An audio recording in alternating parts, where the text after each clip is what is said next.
On the other side, although I don't know the name of the place I'm in, I had just left the territory of Jui martial arts when I encountered another creature whose strength was on par with his, a fagia. It was then that I realized this area was extremely unusual. Avoiding the monsters here was incredibly difficult. If only I had a car right now, I could easily evade pursuit. So, I suppressed all my aura and moved cautiously through this area. Whenever I encountered monsters, I chose to avoid them. After some time, the temperature around me began to rise gradually. In the distance, I saw a green pool of water. Above the pool, a green mist had formed. I understood that such a unique environment meant something extraordinary was happening, but I wasn't sure if there was danger there. After a moment of hesitation, I decided to check it out. As I got closer, this pool was highly toxic, and the toxicity increased the closer you got to the center. A green crystal in the water caught my attention. When I picked it up, I discovered it was a toxic crystal,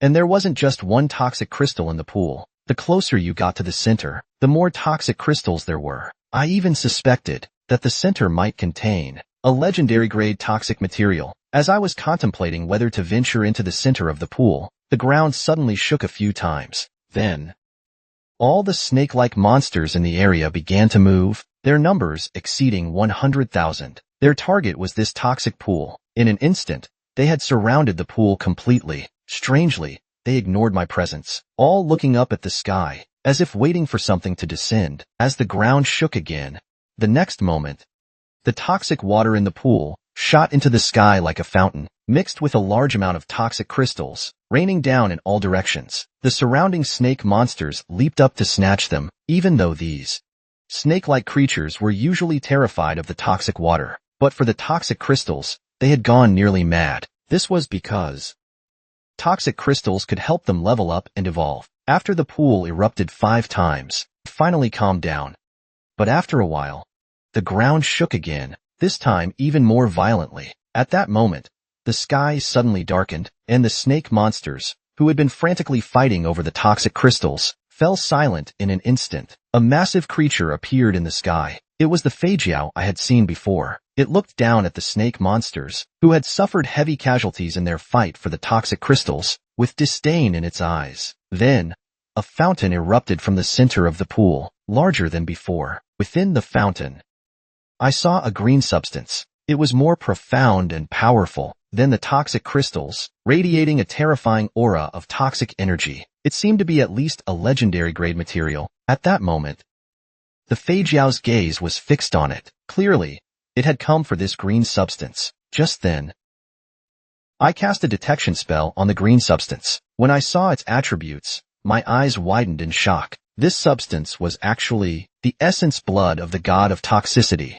and it wasn't the solidified kind. It could significantly increase the probability of a poison-based class evolving during the 3rd advancement. It could also be used to enhance poison-based skills. In an instant, I made up my mind. I had to seize this essence blood. So, I activated Lightning Dash and rushed toward the essence blood. At the same time, I cast a detection spell on the fagia in the sky. If I was going to fight, I needed to know its information. When I saw its attributes, I felt slightly relieved. Although it was a level 85 world-class boss, I still had a chance.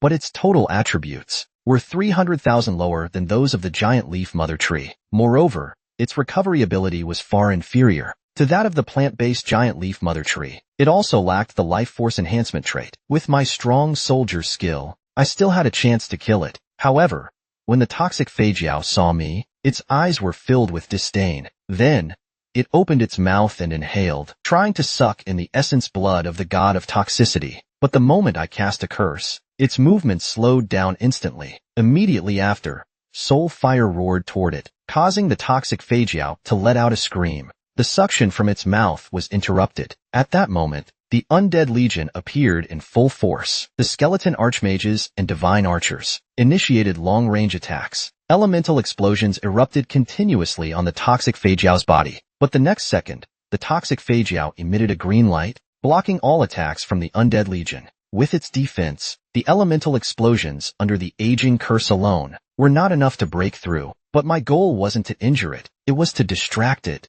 and buy myself some time. By then, I had already flown to the essence blood and stored it in my inventory. Seeing this, the toxic fagia was utterly. It never expected that an ant-like creature would dare to steal its treasure. It opened its mouth wide, unleashing a terrifying suction force. My entire body was pulled toward it uncontrollably, but I wasn't panicked at all. The rune skill on the back of my hand activated instantly. In that moment, the combat power of the Undead Legion increased more than tenfold. The green light that had just blocked the Undead Legion's attacks was instantly shattered. The toxic fagia let out a deafening scream. As the powerful suction force was interrupted, freed from the suction, I immediately summoned all my elemental wraiths. Then, halos appeared beneath the skeleton's feet. In an instant, the battlefield was filled with sparks and lightning. As the skeleton berserkers charged forward, I activated Bone Prison. Although Bone Prison lasted only a second, that second was enough for the skeleton berserkers to pounce on the toxic fagia.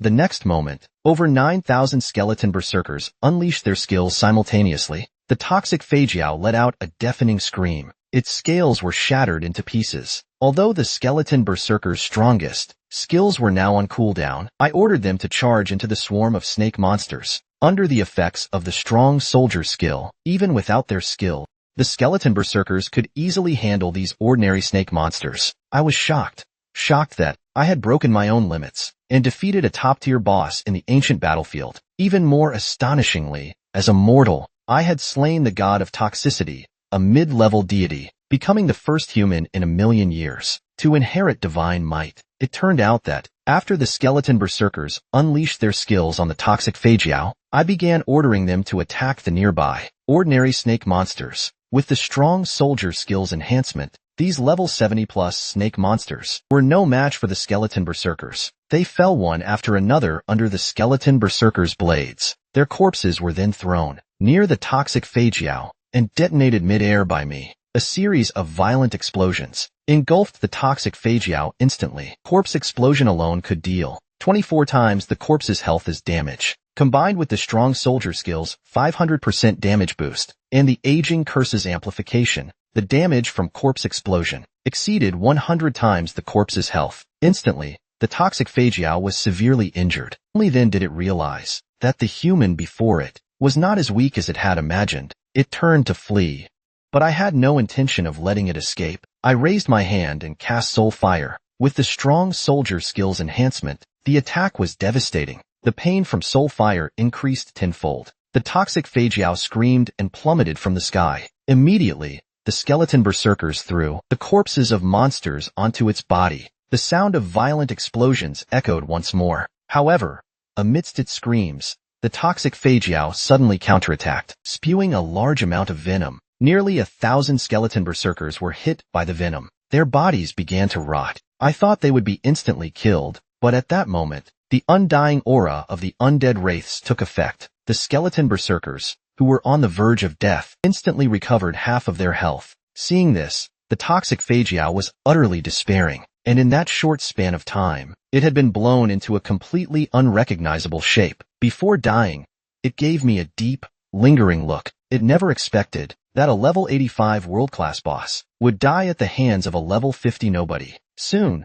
it exhausted its last drop of blood and collapsed with a thunderous crash. Killing it gave me 8.5 million experience points, and it dropped 2 pieces of equipment and 2 gems. Among them, the toxic fagia dagger was a quasi-legendary weapon, increasing all attributes by 80,000 and boosting assassin class skills by 150%. It also came with the skill Deadly Poison, which infused attacks with toxic elements, dealing 10,000 points of strength-based damage per second for 10 seconds. The poison damage and duration could be stacked infinitely. There was also a quasi-legendary armor piece, the toxic fagia armor, which increased all attributes by 50,000, reduced all damage by 20%, and increased poison immunity by 50%. Quasi-legendary equipment is typically used by level 70+ professionals, as after completing the 3rd advancement at level 70, the bonuses from platinum tier equipment are no longer sufficient unless they possess exceptional skills, like the toxic fagia dagger's deadly poison skill. Hitting an enemy with an attack would inflict 10,000 points of strength-based damage per second for 10 seconds. Both the duration and damage could be stacked infinitely. Given an assassin's attack speed, landing dozens of hits per second is effortless. allowing for massive damage output in an instant. This is what makes the skill so terrifying. As for true legendary equipment, it is extremely difficult to obtain. Even defeating level 90 plus world-class bosses has a very low chance of dropping legendary equipment. Thus, even among the entire human race, there are very few legendary items. Additionally, the toxic crystal dropped is a legendary material. Although it can be used to craft legendary equipment, it requires a level 80 plus alchemist or blacksmith, and there is a high chance of failure. This is one of the reasons why legendary equipment is so rare. But for me, the toxic crystal is just material for summoning elemental wraiths. The last item was a toxic godstone, which permanently increases poison immunity by 80% and has a chance to grant a poison-based skill. I immediately activated it, but it didn't unlock a new skill. Instead, I gained the poison immunity trait. Then, I turned my attention to the surrounding snake monsters. With so many monster corpses around, I began using corpse explosion to clear them out. Each time I cast the skill, over 100 level 70 plus monsters were blown apart. In no time, my experience points soared like a rocket. In just a few minutes, my experience bar reached 80%, but soon, I noticed something strange. From the earlier battle until now, despite countless explosions, the ground showed no signs of damage. Even the rocks nearby, engulfed in explosions, remained completely intact. Yet, the toxic pool had corroded the earth. I began to suspect that there was something extraordinary within the toxic pool. With this in mind, a bold idea formed in my head to enter the toxic pool and investigate. This was the only way to uncover its secrets. What exactly is inside? As I pondered, my level finally reached 51. My total attributes increased by 16,350 points. Other mid-tier legendary professionals only gain around 10,000 points per level up, while I gained over 6,000 more than them. Moreover, as the level of divine power, this gap will only grow larger. Eventually, my attributes will completely surpass all other professionals, and in the future, I might even surpass world bosses. This massive explosion resulted in the deaths of over 100,000 snake monsters here. Not only did I gain a massive amount of experience, but I also harvested an enormous amount of basic materials. Although these materials aren't used for crafting legendary equipment, they can still be used to create platinum tier or even quasi-legendary equipment. Even for me, these materials represent a significant fortune. I can use them to purchase high-level skill scrolls. Compared to these, the items on the toxic fagia's body are even more valuable. Every part of its body can be used to craft legendary equipment or upgrade quasi-legendary equipment. After collecting all the materials, I approached the edge of the pool. Every drop of water in it was highly toxic. The liquid at the center of the pool was something even the toxic fagia dared not touch. Yet, I jumped in without hesitation. This was because of my passive skill, status immunity, which allows me to resist all abnormal status effects, including poison. So, the moment I entered the pool, I headed straight for the center. The essence blood of the god of toxicity had erupted from here. After descending less than 5 meters, I found toxic crystals scattered everywhere, totaling over 100 pieces. I collected them all. When I reached a depth of 100 meters, a special space appeared in my vision. Inside the space lay a humanoid figure, and I could sense no life force from it. After using detection, I discovered that the figure was actually the god of toxicity. It was currently in a state of deep slumber. Seeing its information, I was shocked. I never expected a deity to be hidden beneath the toxic pool, and in a state of slumber, no less. A deity in slumber is practically no different from being truly dead. As I was contemplating how to deal with it, the god of toxicity's body suddenly twitched. Before I could react, the god of toxicity's eyes snapped open. A surge of overwhelming killing intent enveloped me. However, this wasn't the god of toxicity awakening.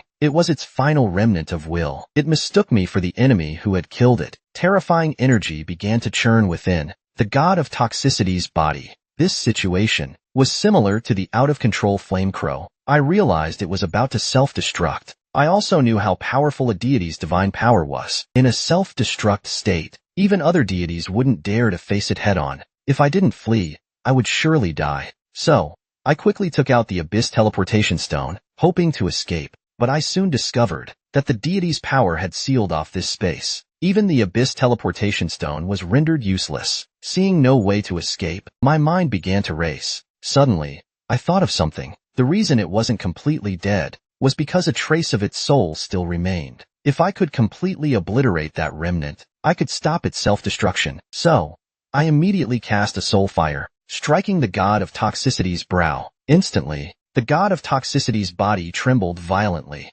I clearly sensed that its divine power had become chaotic. Seeing that it worked, I activated the strong soldier skill on my arm. In an instant, my spirit attribute reached 600,000, and I could deal an additional 500% damage. Now, the damage from Soulfire was far greater than usual, increased by more than 10 times. Over a dozen flames continuously fell, completely disrupting the last trace of divine power remaining in the god of poison's body. The next second, I received a thrilling message. Congratulations, you have slain the god of poison.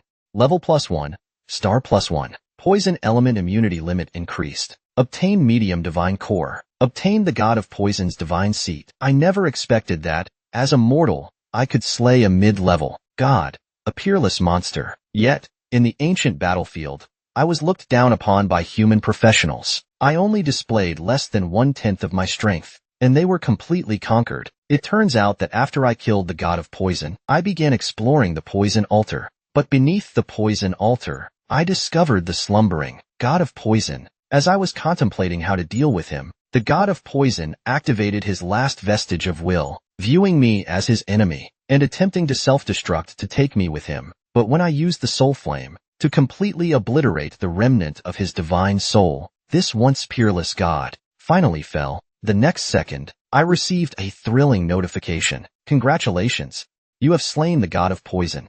Level +1, star +1. Poison element immunity limit increased from 80% to 100%. Obtain medium divine core. Absorbing the divine core can make you a god, or you can comprehend the power within the divine core to become a divine level powerhouse. Obtain the god of poison's divine seat. Fusing with the divine seat can make you the new god of poison. Immediately, a white light flashed around me, and my level rose from 51 to 52. My military badge also gained an illusory star. However, I still need to kill another divine level enemy of a hostile race to advance to a 3-star divine general. At this moment, after seeing the system's message, I was stunned. I finally understood that elemental immunity has a limit. No wonder. I had never heard of any human professional being. Normally, the immunity limit for an element is 80%. Even if the limit is broken, it can only reach around 90%. Someone like me reaching 100% is unprecedented. I immediately thought of the spinal cord I obtained from the god of poison. Perhaps by consuming it, I could increase my poison element immunity. Poison element immunity increased to 100%. What shocked me the most were the divine core and divine seat. If I absorbed the divine core, there was a high probability I could become a mid-level god, equivalent to a human level 93 to 95 divine powerhouse. Although this was a chance to ascend instantly, it would also limit me, preventing further progress, unless I absorbed a more powerful divine core. Otherwise, I would forever remain a mid-level god. As for becoming a transcendent, that would be out of reach. At most, I could inherit the divine seat and become the new god of poison. So, I decisively gave up absorbing the divine core. But a bold idea emerged in my mind. Perhaps I could use this divine core to summon a divine level lich. However, I would have to wait until after my 3rd advancement to attempt it. At this moment, the divine core and divine seat appeared simultaneously in my mental world. What puzzled me was that they both kept their distance from the domain divine stone, as if the domain divine stone was of a higher level than them. And after the god of poison fell, a treasure in the deep void immediately sensed this. It let out roars of fury, and at the same time, a surge of immense power erupted from its body. The surrounding space was shattered by this terrifying aura. Immediately after, the entire ancient battlefield was struck by terrifying celestial phenomena. Such an event had not occurred in countless years. In the human world, something equally unbelievable was happening. A world-covering rain began to fall inexplicably. Lightning flashed continuously. All the divine felt a sorrowful aura. In the small courtyard of the god of wealth, Meng Anwen suddenly opened his eyes. He was well aware that this was the wings of divine universe triggered by the fall of a god,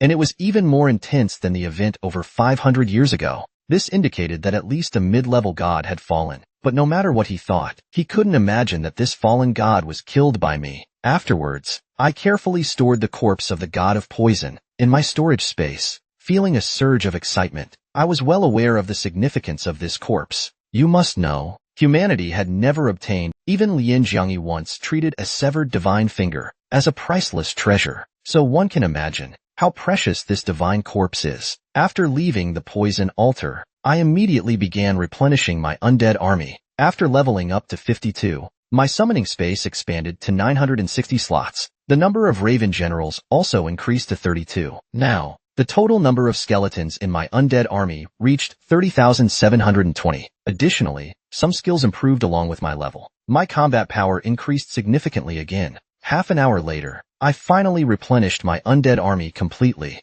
At that moment, I suddenly sensed an aura of Great Night magic sweeping in. Without thinking, I activated my lightning phantom wings to escape quickly. You should know that the total attributes of Great Night Mother magic exceed Poison Gel by 300,000. Moreover, it possesses various enhanced traits, making its combat strength far surpass the level 85 Poison Gel. Although I had seriously injured it earlier, its incredible recovery ability might have already restored it fully. Moreover, its return this time was undoubtedly to seek revenge against me. Soon, the Great Night Mother tree descended from the sky, landing suddenly where the poison altar had been. But by then, it could only release a deep, angry roar on the spot, a roaring sound. Meanwhile, as I fled, I encountered a team of British professionals. This team consisted of over 100 people, and every one of them was a top-level professional above level 70. The leading knight was even at level 85. In front of them was a freshly killed giant octopus monster.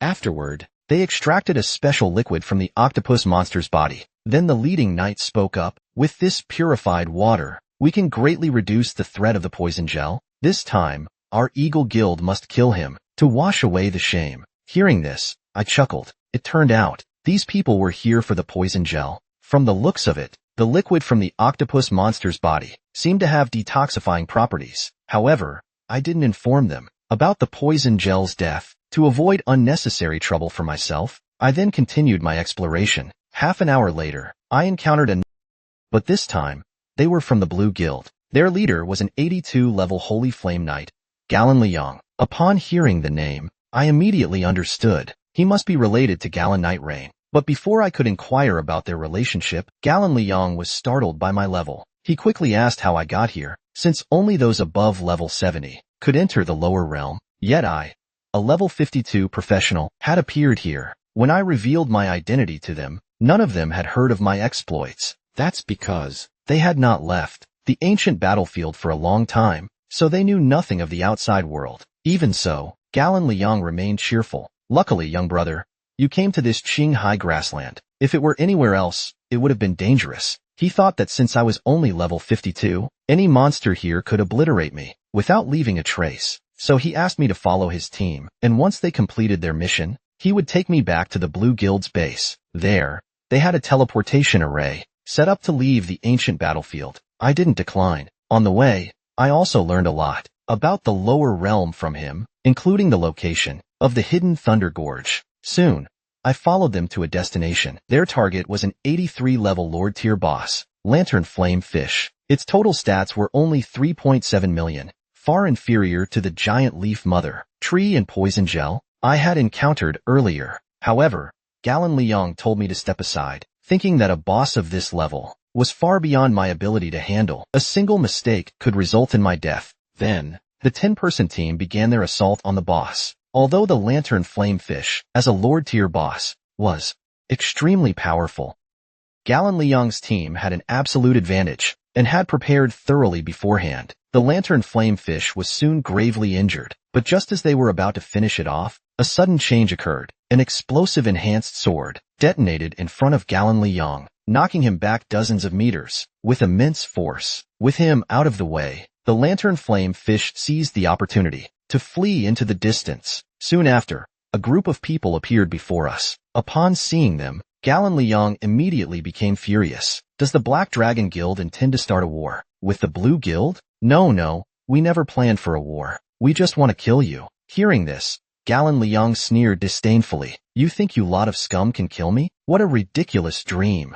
The leader of the opposing group, Abe Yoshino, shook his head. Of course, we can't kill you on our own, but what about with their help? As he spoke, He pulled out an abyss mode stone and crushed it on the spot. The next second, a demon slowly emerged from a spatial portal. To my shock, I recognized that it was Nemomina, the one who had hunted me relentlessly in the ancient battlefield. At last, my true power was exposed in the lower realms of the ancient battlefield. Not only did I terrify the top succubus of the abyssal world to the point of soul dissolution, but I also ignored soul imprints and wiped out every member of the cult of abyssal worship. As it turned out, just as Galan Liang and I were taking on the Lord tier boss, we were ambushed by a professional team from Sakura Nation. They even activated abyss mode, proving that these professionals were hidden members of the abyssal worship cult in Sakura Nation. The moment abyss mode was triggered, an overwhelming aura of power exceeding level 80 swept out from the spatial portal.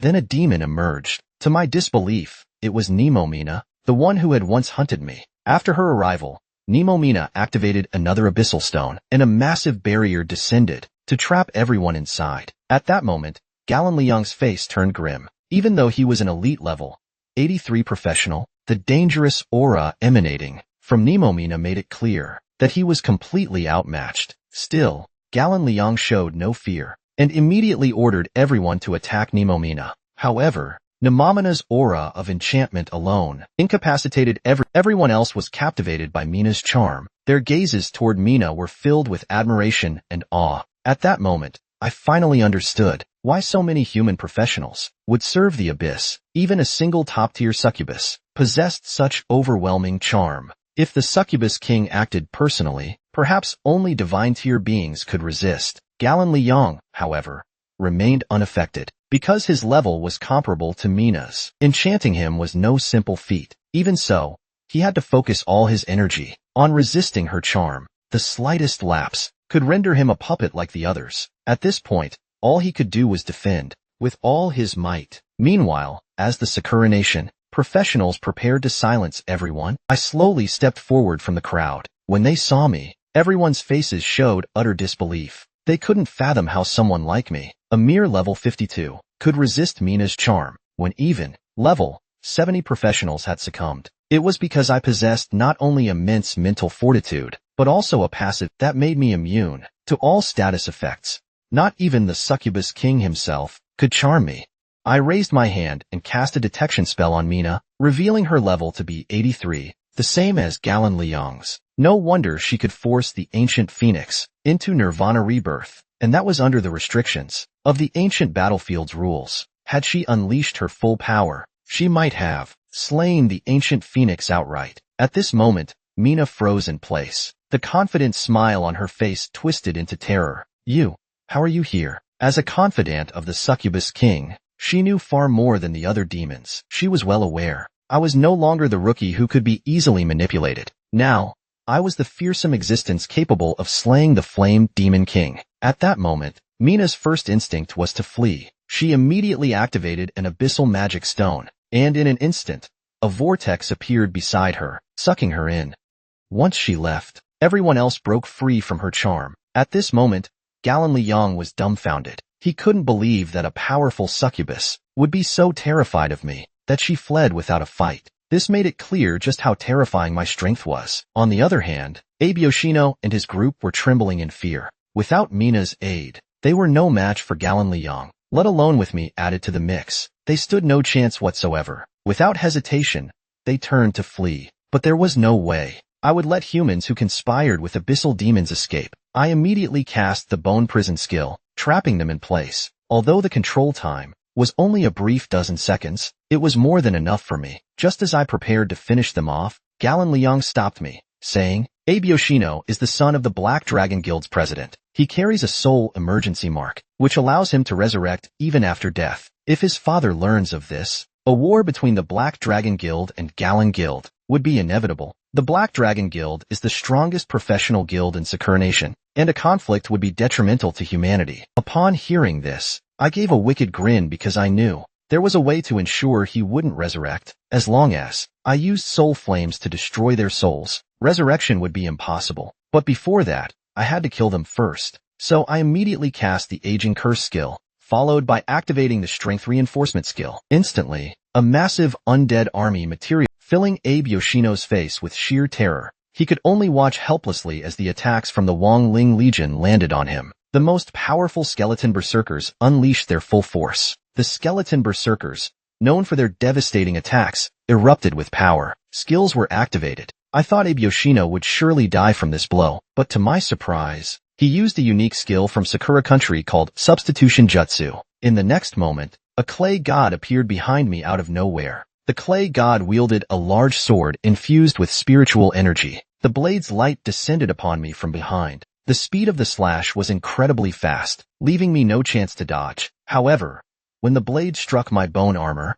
it merely flickered, not even leaving a single crack. How weak, I thought. For a level 80 legendary class professional, he was disappointingly weak. Compared to world-class bosses like the martial god, he was utterly pathetic. Seeing this, Abe Yoshino was completely despairing. In the next moment, the skeleton berserker's blade tore through both the clay god and him. Then, I unleashed Soul Flame, completely obliterating his soul. And just like that, the vice president of Sakura country's strongest guild fell. However, Garland Liang showed no signs of relief. It turned out that his wife had been infected with a strange toxin, and she needed the lantern from the lantern fish to detoxify it. He had been searching for this lantern fish for 3 whole months, only to have his efforts ruined by the Black Dragon Society. When it came to detoxification, I immediately thought of the toxic jellyfish's spinal fluid. Not only does it grant immunity to poison, but it also has legendary detoxification properties. So I told him that I had a way to detoxify his wife. Hearing this, Garland Liang's face lit up with hope. He didn't doubt my words for a second. Then, I handed him a vial of the toxic jellyfish's spinal fluid. Upon seeing the information about the liquid in the vial, he was filled with gratitude. And so, I gave him a drop of the toxic jellyfish's spinal fluid. After seeing the details of the liquid in the bottle, Garland Liang was stunned. This is actually the spinal fluid of the toxic jellyfish? Brother Lin, did you actually kill the toxic jellyfish? At that moment, the air seemed to freeze. After all, the toxic jellyfish was a level 85 world-class boss. Even a team of hundreds of top-tier professionals wouldn't stand a chance against it.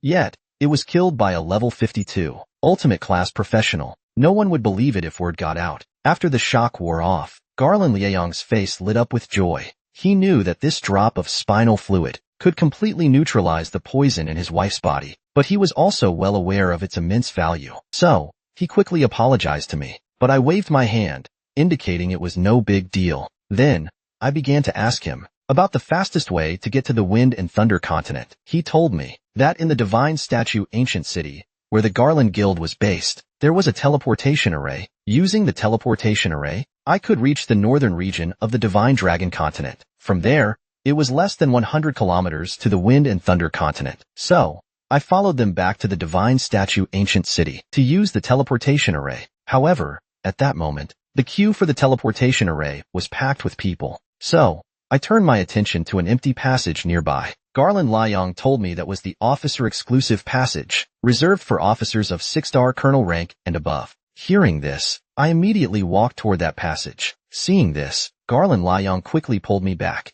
You can't. I'm only a 1-star colonel, so I don't have the qualifications to enter that passage. But I just smiled and continued walking toward the officer-exclusive passage. At that moment, Garland Liang realized that my military rank might be sufficient. Those who saw this couldn't help but sneer. Are these two guys crazy? That's the officer-exclusive passage. Sure, that level 83 knight is an officer, but he's only a 1-star colonel. He's far from being a 6-star colonel. And what's up with that level 52 guy? Probably not even a colonel, right? Yet he dares to barge into the officer-exclusive passage? He's overestimating himself. Just watch. They'll both be kicked out soon. Little did they know, the first genius in a million years to awaken a divine talent was being looked down upon by human professionals in the eternal battlefield. They even thought I wasn't worthy of using military facilities. But when I revealed my military badge, everyone present was completely awestruck by my strength. It turned out that just as I was about to use the teleportation array to head to the Wind and Thunder continent, I noticed that the passage to the teleportation array was already packed with people. So,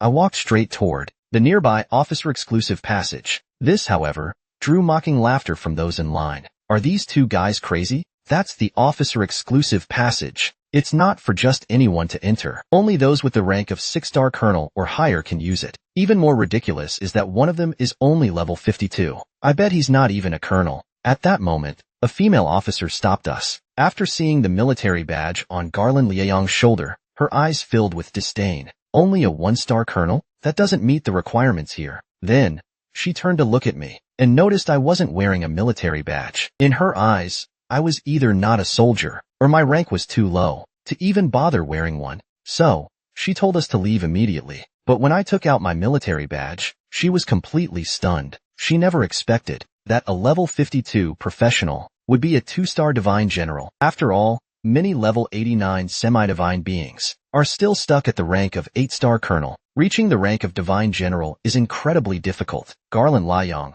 standing beside me, was even more shocked. Although he had guessed my rank wasn't low, he never imagined I was a divine general, and not just any divine general, but a 2-star one. This meant I had killed at least 2 god-level beings from enemy races, and I had done it before reaching level 52. It was clear just how strong my true.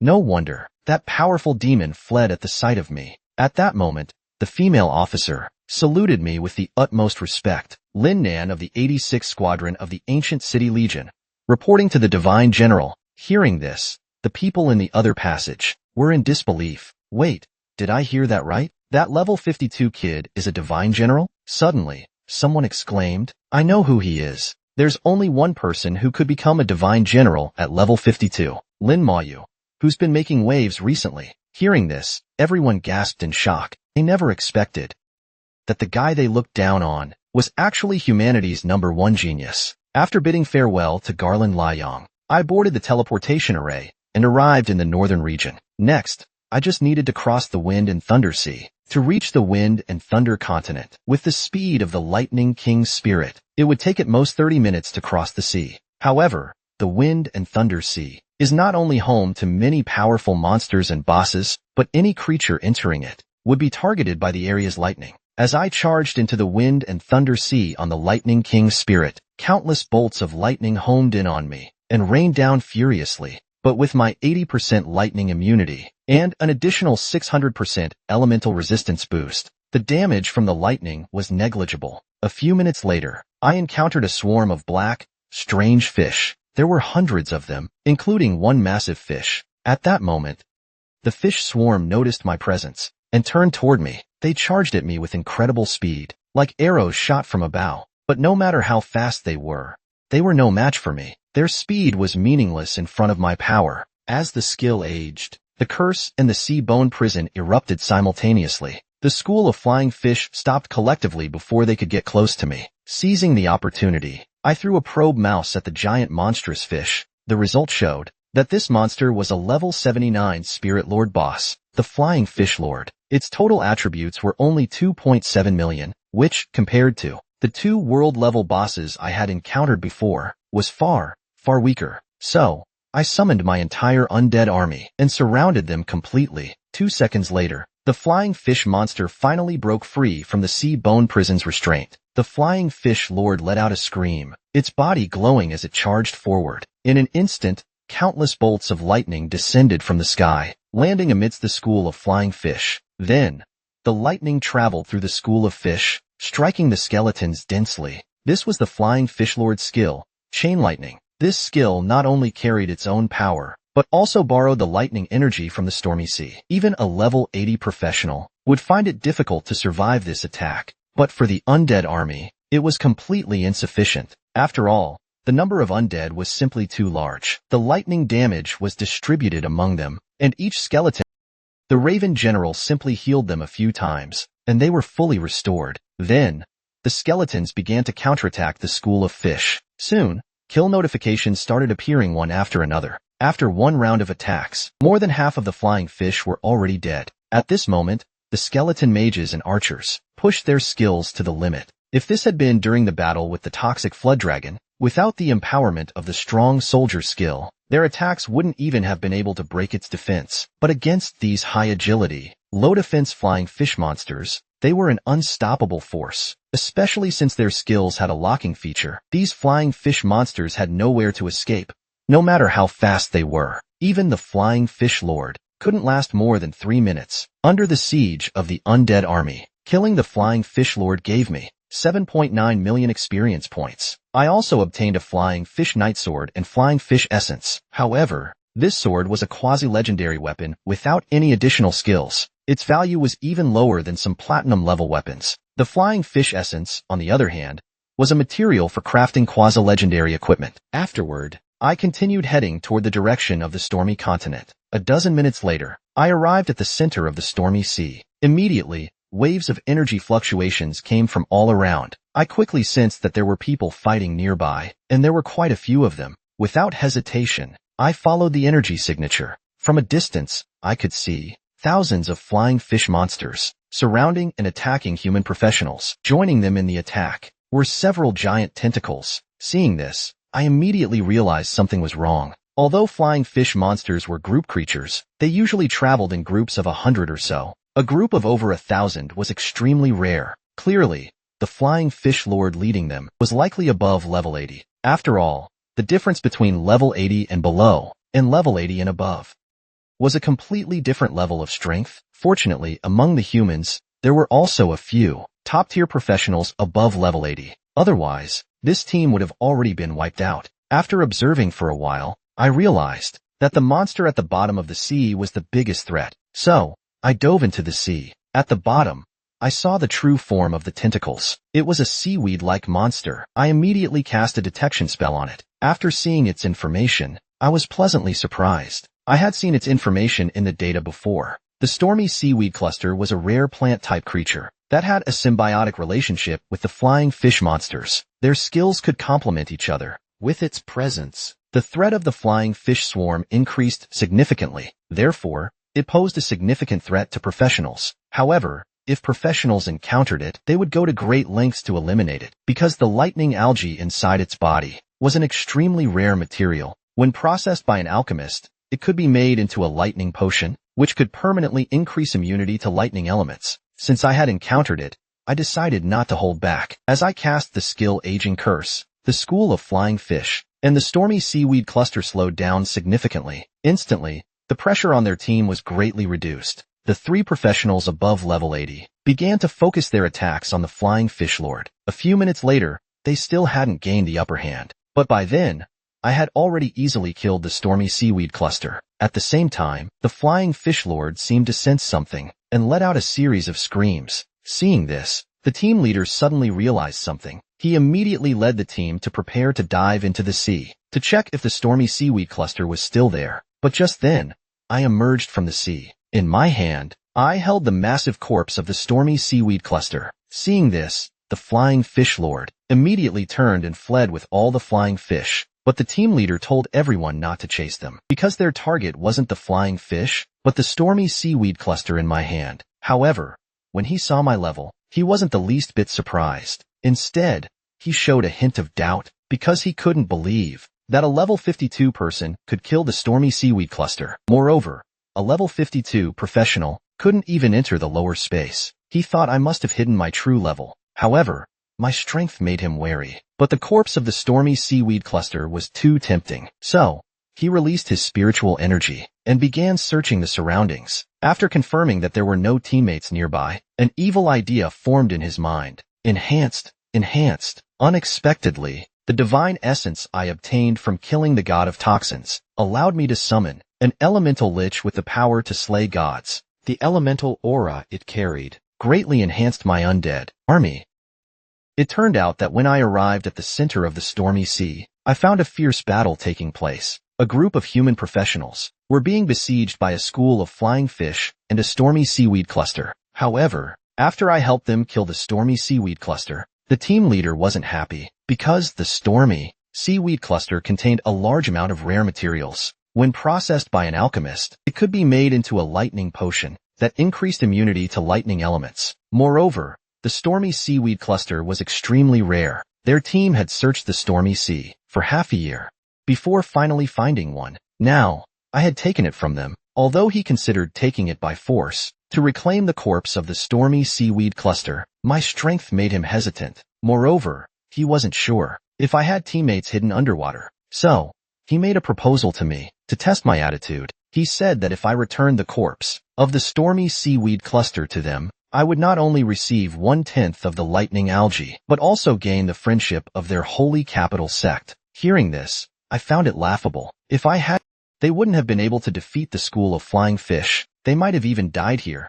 If they had spoken politely and thanked me, I might have shared half with them. After all, my lightning element immunity had already reached its limit. This stormy seaweed cluster wasn't of much use to me anymore. But now, they were blaming me for stealing their boss. I decisively rejected his proposal. If they wanted to die, I would grant their wish. Seeing my attitude, Creed's voice grew low. I'll give you one last chance. Translation ends here as the text is incomplete. Otherwise, even if you have teammates here, you won't leave this place alive. As he spoke, his eyes kept seeing this, I sneered. Don't waste your energy. There are no teammates of mine here. In the next moment, the divine stone in my mental world began spinning wildly. The suffocating killing intent erupted from my body, causing even the lightning in the stormy sea to retreat.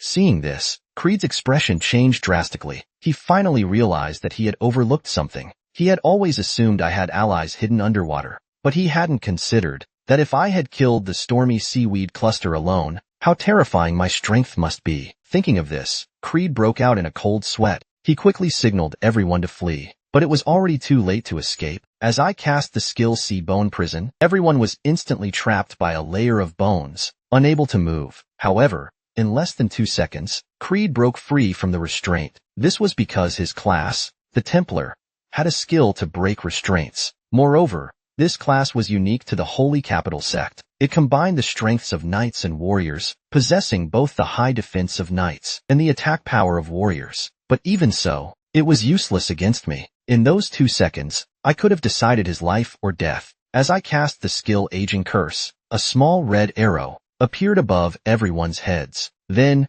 countless skeletons appeared in the air. Moreover, Creed could feel the power of these skeletons. As the skeleton berserker's blades were about to strike him, at the last moment, he barely managed to activate his level 80 ultimate skill, Super Limit Defense. This skill was not only an upgraded version of the Knight's Limit Defense, but it also lasted for 60 seconds. His past battle experience told him that he was invincible during these 60 seconds. Even powerful bosses couldn't harm him in the slightest. Not just him, the other Templars in the team also activated Super Limit Defense. Including him, there were 3 Templars above level 80 in their team. Under the effect of Super Limit Defense, the skeleton's attacks were completely ineffective. However, the rest of the team couldn't handle the Soon, someone died under the blades of the skeleton berserkers. Then, I cast the explosion skill on their corpses. A terrifying explosion engulfed their nearby teammates. In just an instant, only less than 10 out of the 50 professionals remained.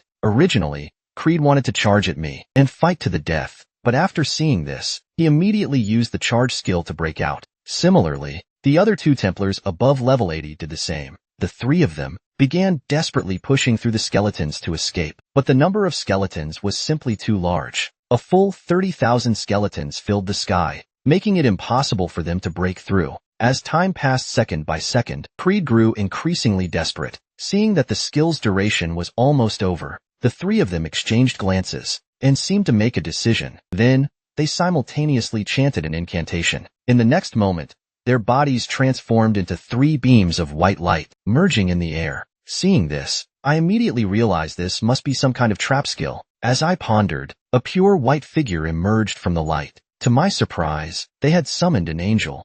Moreover, I could sense a divine aura emanating from it. I immediately cast a detection spell on it. The result showed that this angel only had pseudo-divine strength and would only exist for 5 minutes. Seeing this, the corner of my mouth lifted slightly. If it was only pseudo-divine level, I might even be able to kill it. After all, a level 90 pseudo-god was worlds apart from a true god. Moreover, I still had 7 solidified fire god crystals that I could use to summon a lich. Even if that wasn't enough, I still had the essence and divine blood of the god of toxins. At this moment, the angelic spirit in the sky slowly opened its eyes. With a simple wave of its hand, the surrounding air seemed to be unable to dodge in time.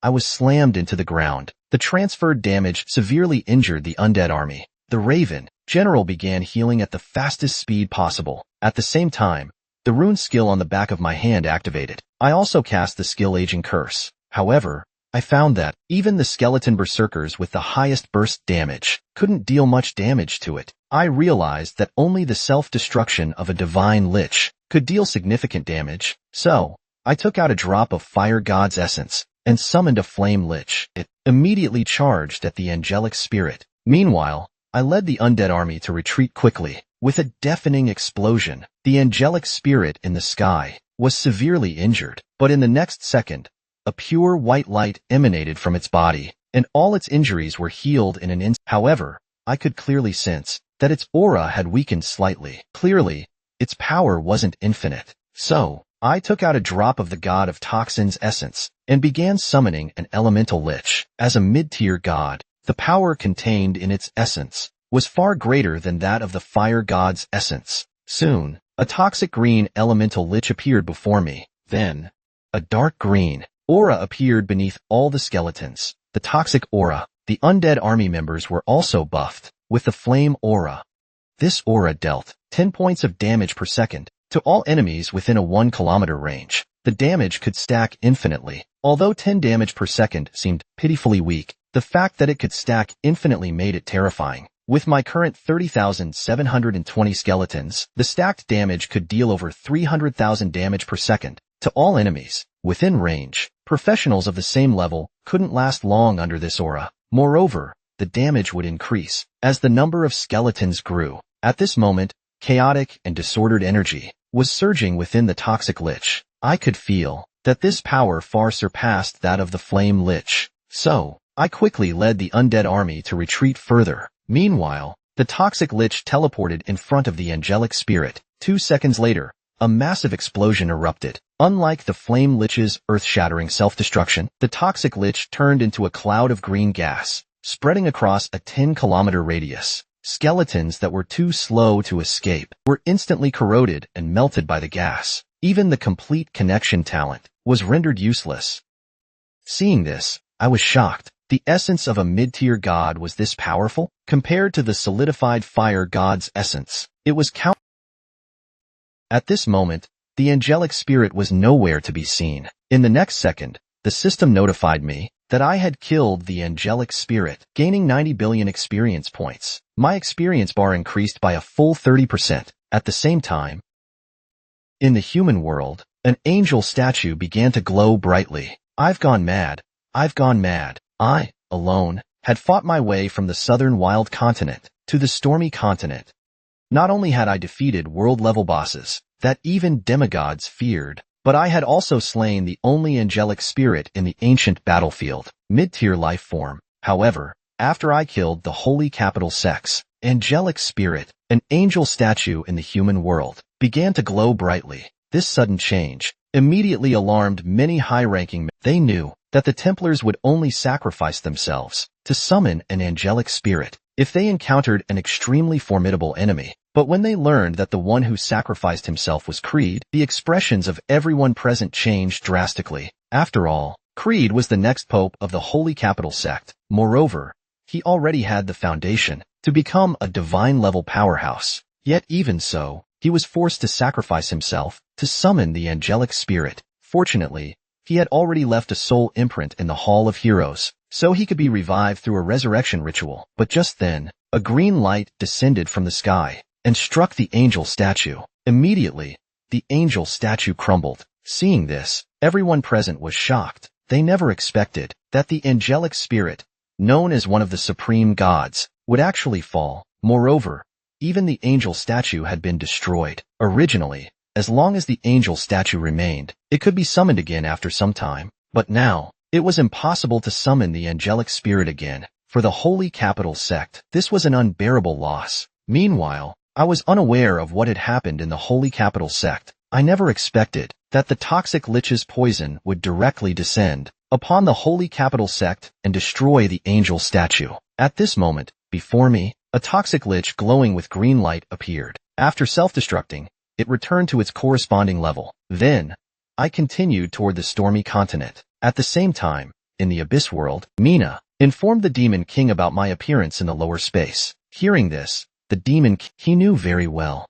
that with my level, it was impossible for me to enter the lower space, even by Shun and Meng Anwen. didn't have the ability to send someone below level 70 there. The only one capable of doing so was the being from the upper space. In his opinion, that being must have made some kind of deal with me to allow this to happen. If that were the case, even if he personally intervened, he couldn't do anything to me. He might even be erased by the being from the upper space. He wouldn't do something so foolish, but he couldn't ignore the Demon Emperor's orders either. After some thought, he instructed Mina to inform the Black Sky Demon King about me. He believed that the Black Sky Demon King would take action upon hearing the news.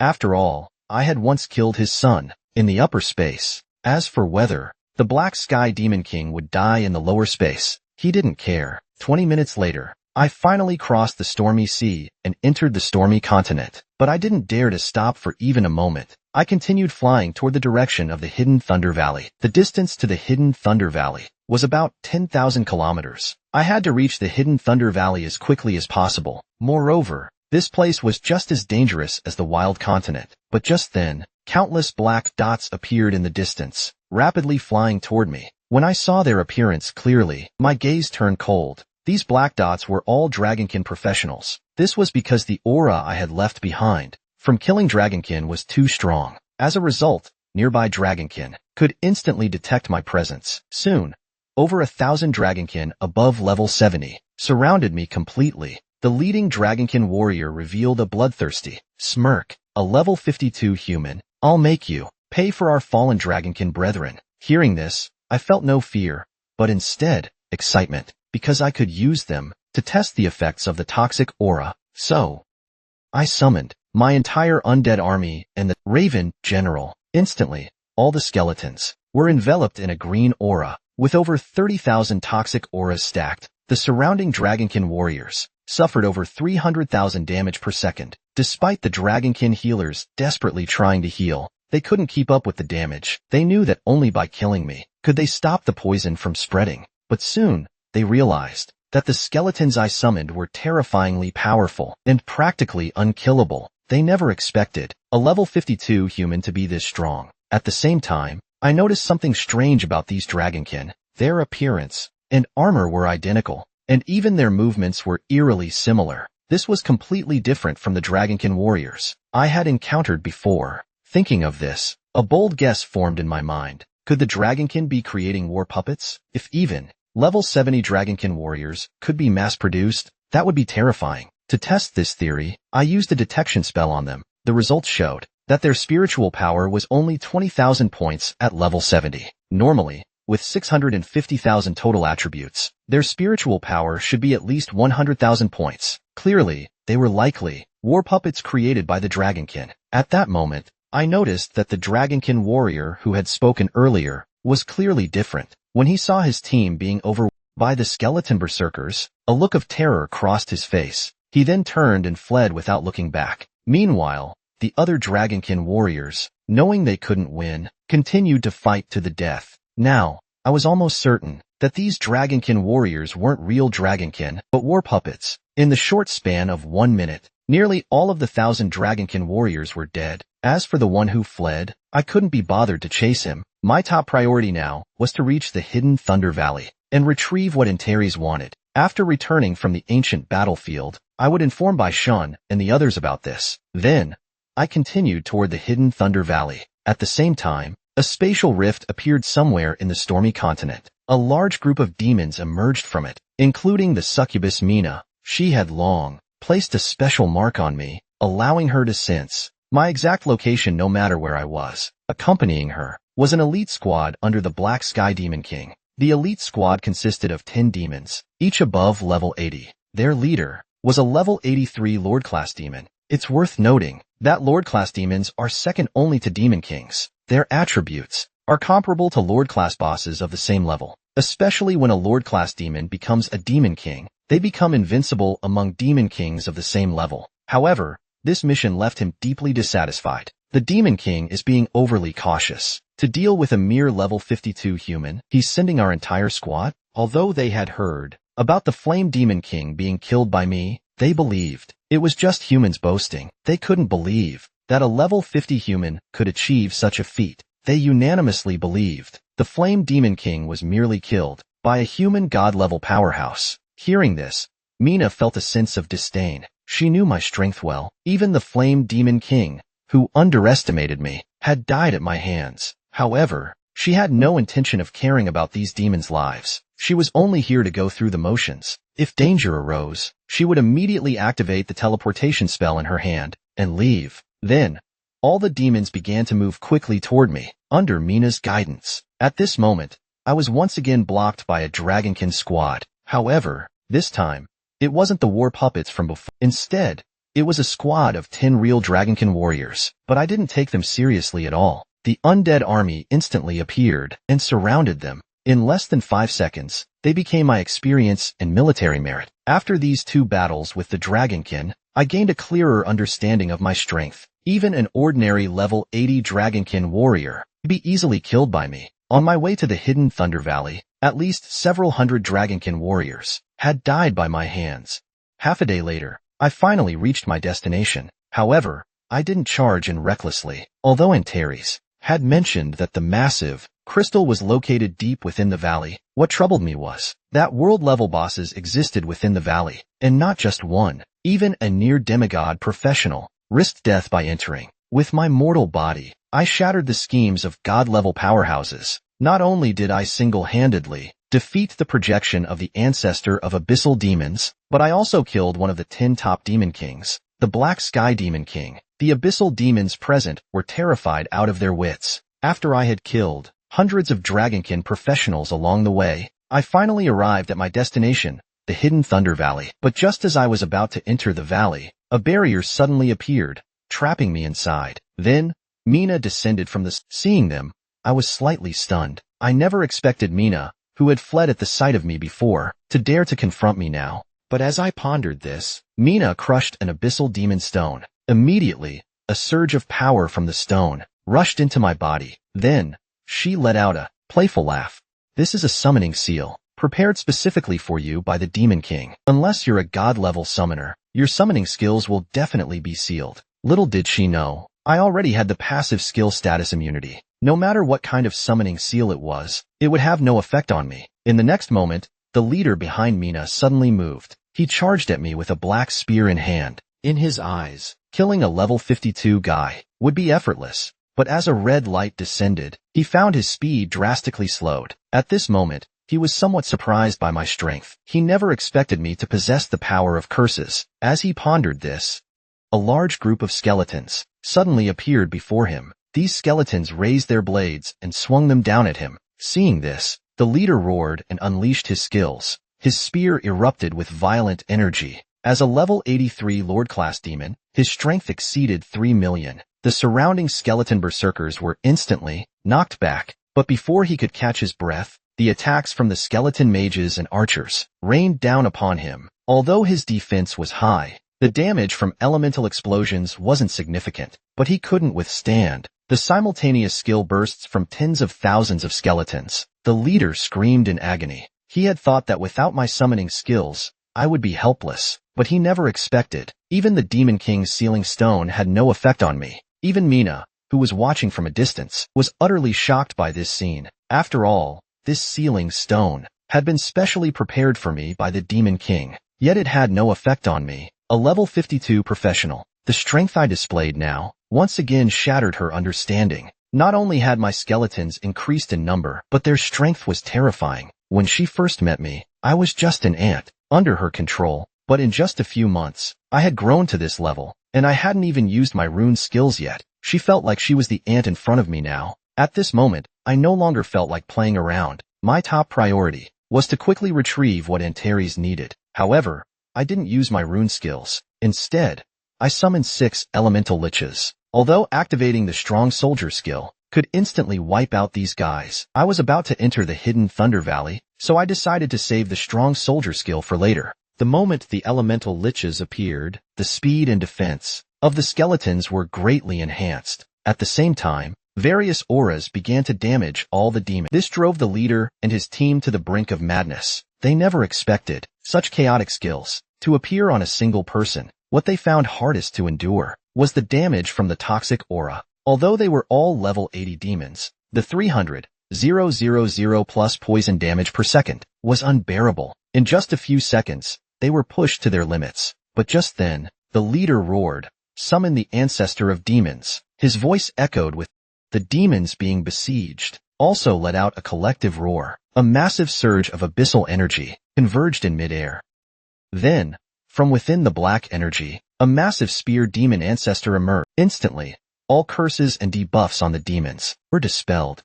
Seeing this, Mina was momentarily stunned. She never expected the leader to be able to summon the projection of the spear demon ancestor. No wonder the Black Sky Demon King was so confident. Although her succubus clan could also summon the succubus ancestor, the projection of the spear demon ancestor was a lord-class demon, far stronger than the elite succubus ancestor's projection. However, as I looked at the spear demon ancestor in the sky, I felt no fear. From its aura, I could tell that its strength hadn't reached the god level. Moreover, its aura was extremely chaotic, even weaker than an 86th level world boss, the Night Demon. Even so, it was still stronger than all the demons present. It seemed I had no choice but to use my rune skills. Just as the leader controlled the spear demon ancestor to attack me, the strong soldier skill on the back of my hand activated. Instantly, my and the undead army's attributes skyrocketed. Then, Sea Bone Prison and Aging Curse were unleashed simultaneously. In the next moment,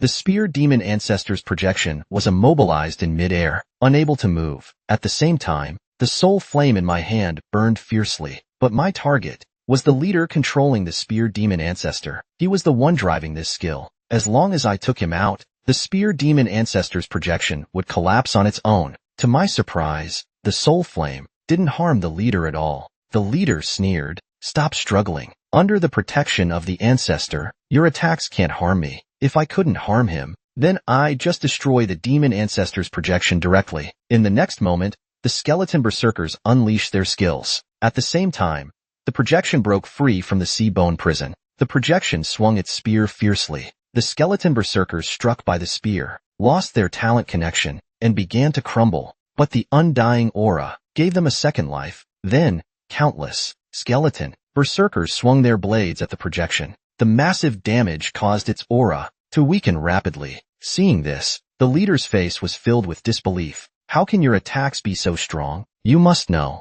that the ancestor's projection I summoned is powered by the entire squad's strength. It's at least level 88 to 89. No matter how powerful your skeletons are, they shouldn't be able to deal such damage." But Mina knew that this was due to the effect of my primordial rune skill. Not only did it enhance all attributes, but it also greatly increased skill damage. Under the relentless assault of the skeletons, in less than 10 seconds, the spear demon ancestor's projection was completely shattered. Seeing this, Mina was about to flee, but at that moment, the leader and several demons spat out a mouthful of and shouted, "In the name of demons, I summon the Black Sky Demon King with my essence blood." As the words fell, a massive spatial rift appeared in the sky. Mina, who had been about to activate her teleportation spell, let out a gasp. These guys actually want to summon the Black Sky Demon King. However, the Black Sky Demon King is a level 95 Spirit Lord class Demon King. With their essence blood, they can only summon a clone at most, but even if it's just an avatar, it's equivalent to a level 92 ordinary Demon King. It's more than enough to kill me. So he decisively gave up activating the teleportation stone, intending to witness with his own eyes how I would die at the hands of the Black Sky Demon King. At that moment, a terrifying aura surged out from the spatial rift. Feeling this aura, every hair on my body stood on end. Just the aura it emitted made me feel a threat to my life. Clearly, its strength was far greater than that of the great god-level Holy Spirit Angel. Even though my strong soldier skill still had over 10 seconds left, I knew there was absolutely no way I could defeat it. So, I immediately took out a drop of the Venom God's essence. Now, I could only pin my hopes on the Venom Lich's self-destruction. If that didn't work, I would directly detonate the Venom God's corpse. As the Venom Lich, radiating an unstable aura, charged toward the spatial rift, all the skeletons instantly began retreating frantically. Seeing this, Mina immediately sensed danger. She began retreating wildly. 2 seconds later, a flash of green light silently exploded within the spatial rift. In an instant, a 10-kilometer radius was engulfed in poisonous gas. Mina, outside the gas, was now filled with terror. She had witnessed how the skeletons had rapidly melted in the explosion. Even the Demon King's avatar which had just emerged halfway, had turned into a pool of liquid. At that moment, an unimaginable fear spread through her entire body. After all, even the Venom Demon King couldn't poison the Black Sky Demon King's avatar to death. This made it clear just how terrifying the lich I had unleashed was. Thinking of this, she decisively activated the teleportation stone given by the Demon King and vanished. At that very moment, the system notification sounded. Congratulations! You have slain the Black Sky Demon King's avatar. Experience plus 91 billion. Medal of Honor plus 1. This increased my experience by over 30%. The third golden star on my military badge fully materialized. Now, my military rank had finally reached 3-star Divine General. At the same time, deep within the abyss, in the Black Sky Demon King's palace, a furious and terrifying roar echoed. You dare!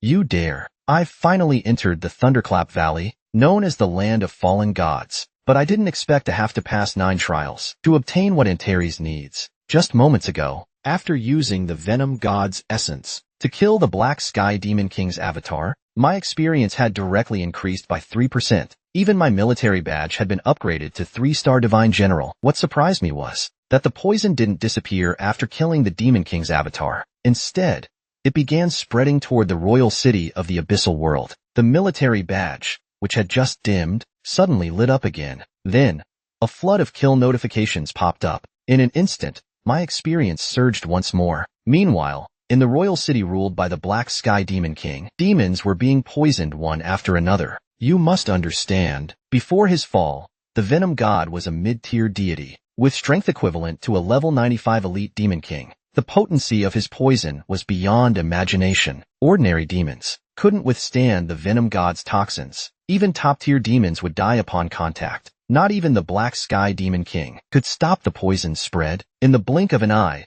the poison had engulfed half the royal city. Countless demons chose to flee. By now, my experience had reached 90%. I was only 10% away from reaching level 53. Next, I began exploring the Thunderclap Valley. But to be safe, I waited for my strong soldier skill to cool down before entering. But less than 10 meters into the valley, a cluster of lightning silently exploded right in front of me.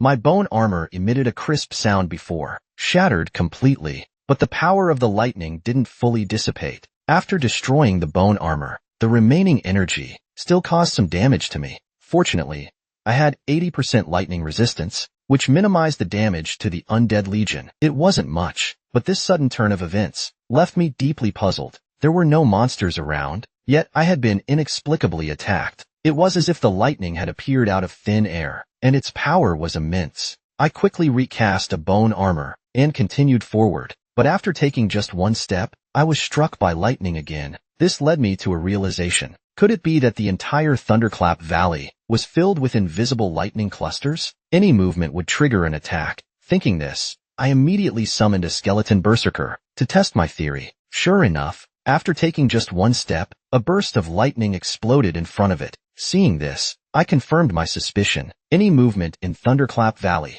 would result in a lightning strike. With this knowledge, I began rushing deeper into the valley, enduring bursts of lightning with each step. I covered over a kilometer in one go, while enduring thousands of lightning strikes. Even in level 80+ professional would be severely injured, if not dead by now. But I was completely unharmed, as all the damage was transferred to the Undead Legion. Then, I summoned the entire Undead Legion, and had the Lich General cast healing spells. After the healing was complete, I dismissed the Legion and continued forward. Repeating this process dozens of times, I finally reached the first fork in the road. In my mind, I recalled the map Antares had given me. To reach the crystal's location, I needed to navigate 9 forks, each with 3 to 6 choices. A single wrong turn would prevent me from reaching the crystal. Fortunately, I had memorized every correct path. But the moment I entered the first path, a massive monster charged at me from the distance. As it moved, lightning exploded around it, but the monster remained unharmed. In fact, its aura seemed to grow stronger with each lightning. After scanning it, I realized it had the ability to absorb lightning and enhance itself. However, its total attributes were only 1.6 million, posing no threat to me. So, I summoned the entire Undead Legion and activated skills like Aging Curse and Venom Nova, along with the Venom Lich's poison aura. In moments, the lightning beast was on the brink of death. Before dying, it unleashed its final skill, lightning annihilation. To my surprise, its power far exceeded its level. In an instant, the surrounding area was scorched black, and the skeleton berserkers were severely injured. Fortunately, the Lich General quickly healed them, preventing any permanent damage. After the lightning beast's death, no more monsters appeared in the passage. 10 minutes later, I reached the second fork. Without hesitation, I took the correct path. The lightning damage here was at least 30% stronger than before, but even this level of damage wasn't a significant threat to me. I pressed on, enduring the lightning strikes. After nearly a kilometer, I encountered more lightning beasts. Not only were they a level higher, but there were also more of them. The difficulty had increased by more than double compared to the previous fork. However, under the onslaught of the Undead Legion, they were quickly defeated. They were still forced to self-destruct. This time, I was fully prepared, so the Undead Legion suffered no damage. But this was only the second fork. The difficulty had already doubled. It was clear how challenging the remaining 7 forks would be. Even a team of level 85 plus semi-divine professionals would struggle to pass. Soon, I entered the third fork. Here, the lightning damage increased by 60%, and the number of lightning beasts rose to 3. Level 82 lightning beasts had enhanced attributes, but their skills and traits remained unchanged. Killing them wasn't difficult for me, but minimizing casualties during their self-destruction was the real challenge. While the self-destruction of 3 lightning beasts wasn't enough to kill me, the later forks might be a different story. I quickly dealt with the lightning beasts and reached the fourth fork. Meanwhile, news of the Black Sky Demon King's city being destroyed spread throughout the abyss. The Black Sky Demon King, looking at the city he had ruled for years, now in ruins, was visibly furious. At that moment, another Demon King appeared beside him, the Rot Demon King, the most skilled poison manipulator in the abyss. Though not as powerful as the Black Sky Demon King, he was treated with great respect at this moment. The Black Sky Demon King had pinned all his hopes on the Rot Demon King. The Rot Demon King flew into the city with a cold laugh, but he didn't recklessly enter the poisonous gas. Instead, he tossed a black demon stone into it. The stone floated in the air, absorbed some of the poison, and then returned to the Rot Demon King's hand. He held the stone, carefully sensing its contents. Moments later, his expression changed drastically. In the next second, he tore off the arm holding the stone. But soon, a new arm grew back. Regenerating limbs was as easy as drinking water for a Demon King level being. The Rot Demon King shook his head and said, "This poison is too terrifying. It can't be neutralized quickly. I need time to study a way to counter it." Hearing this, the Black Sky Demon King knew there was no hope. He understood. The Rot Demon King was saving face. But the Rot Demon King chuckled coldly. "Black Sky Demon King, don't think I'm just saving face. I truly want to study this poison. To be honest, this poison contains a trace of divine law. If I can decipher it, not only can I level up, but I might even achieve a bloodline evolution." The Black Sky Demon King's expression changed instantly. After all, divine law was a power unique to gods. Could it be that the guy had secrets related to gods? Meanwhile, Mina reported everything that happened in the ancient battlefield to the Inner Demon King. The Inner Demon King sighed deeply. The Black Sky Demon King has suffered greatly. Even his avatar has fallen. From now on, the hunt for Lin Mayu ends here. You're no match for him anymore. As for the Demon Emperor, just make it look like we're trying. Spread the word that he's in the lower realm. Plenty of demons will take care of him. After all, many demons want to earn favor with the Demon Emperor. Finally, I reached the final. But to my surprise, the final guardians were 3 world-class bosses. It turned out that while I was exploring Thunderclap Valley, the Black Sky Demon King was busy trying to neutralize the poison in his city. But even the Rot Demon King, the most skilled poison manipulator, couldn't find a solution.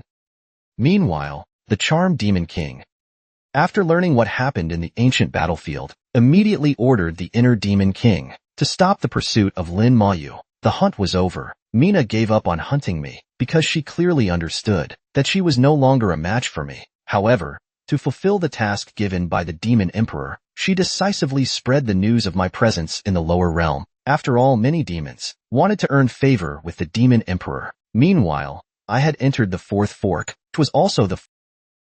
Despite having 80% lightning resistance, My bone armor was completely useless here. Every lightning strike tore through it effortlessly. The remaining damage was shared by all members of the Undead Legion. Fortunately, I had enough skeletons to distribute the damage, so it wasn't too severe. Previously, I only needed to rest after every 2 kilometers, but now I had to rest every 1.5 kilometers. After passing several trials, I finally figured out the difficulty increase between each trial. I initially thought this trial would be guarded by 4 level 83 elite lightning beasts, but instead, it was guarded by a level 80 world-class boss. Its total attributes reached 2.9 million, while a normal lightning beast only had 1.6 million. Such a huge gap allowed it to take on 4 ordinary lightning beasts alone. In front of it, the skeleton berserkers seemed somewhat weak. Every attack from the lightning colossus sent numerous skeleton berserkers flying. Fortunately, there were enough skeleton berserkers, and the Lich General's healing was fast enough. After being sent flying,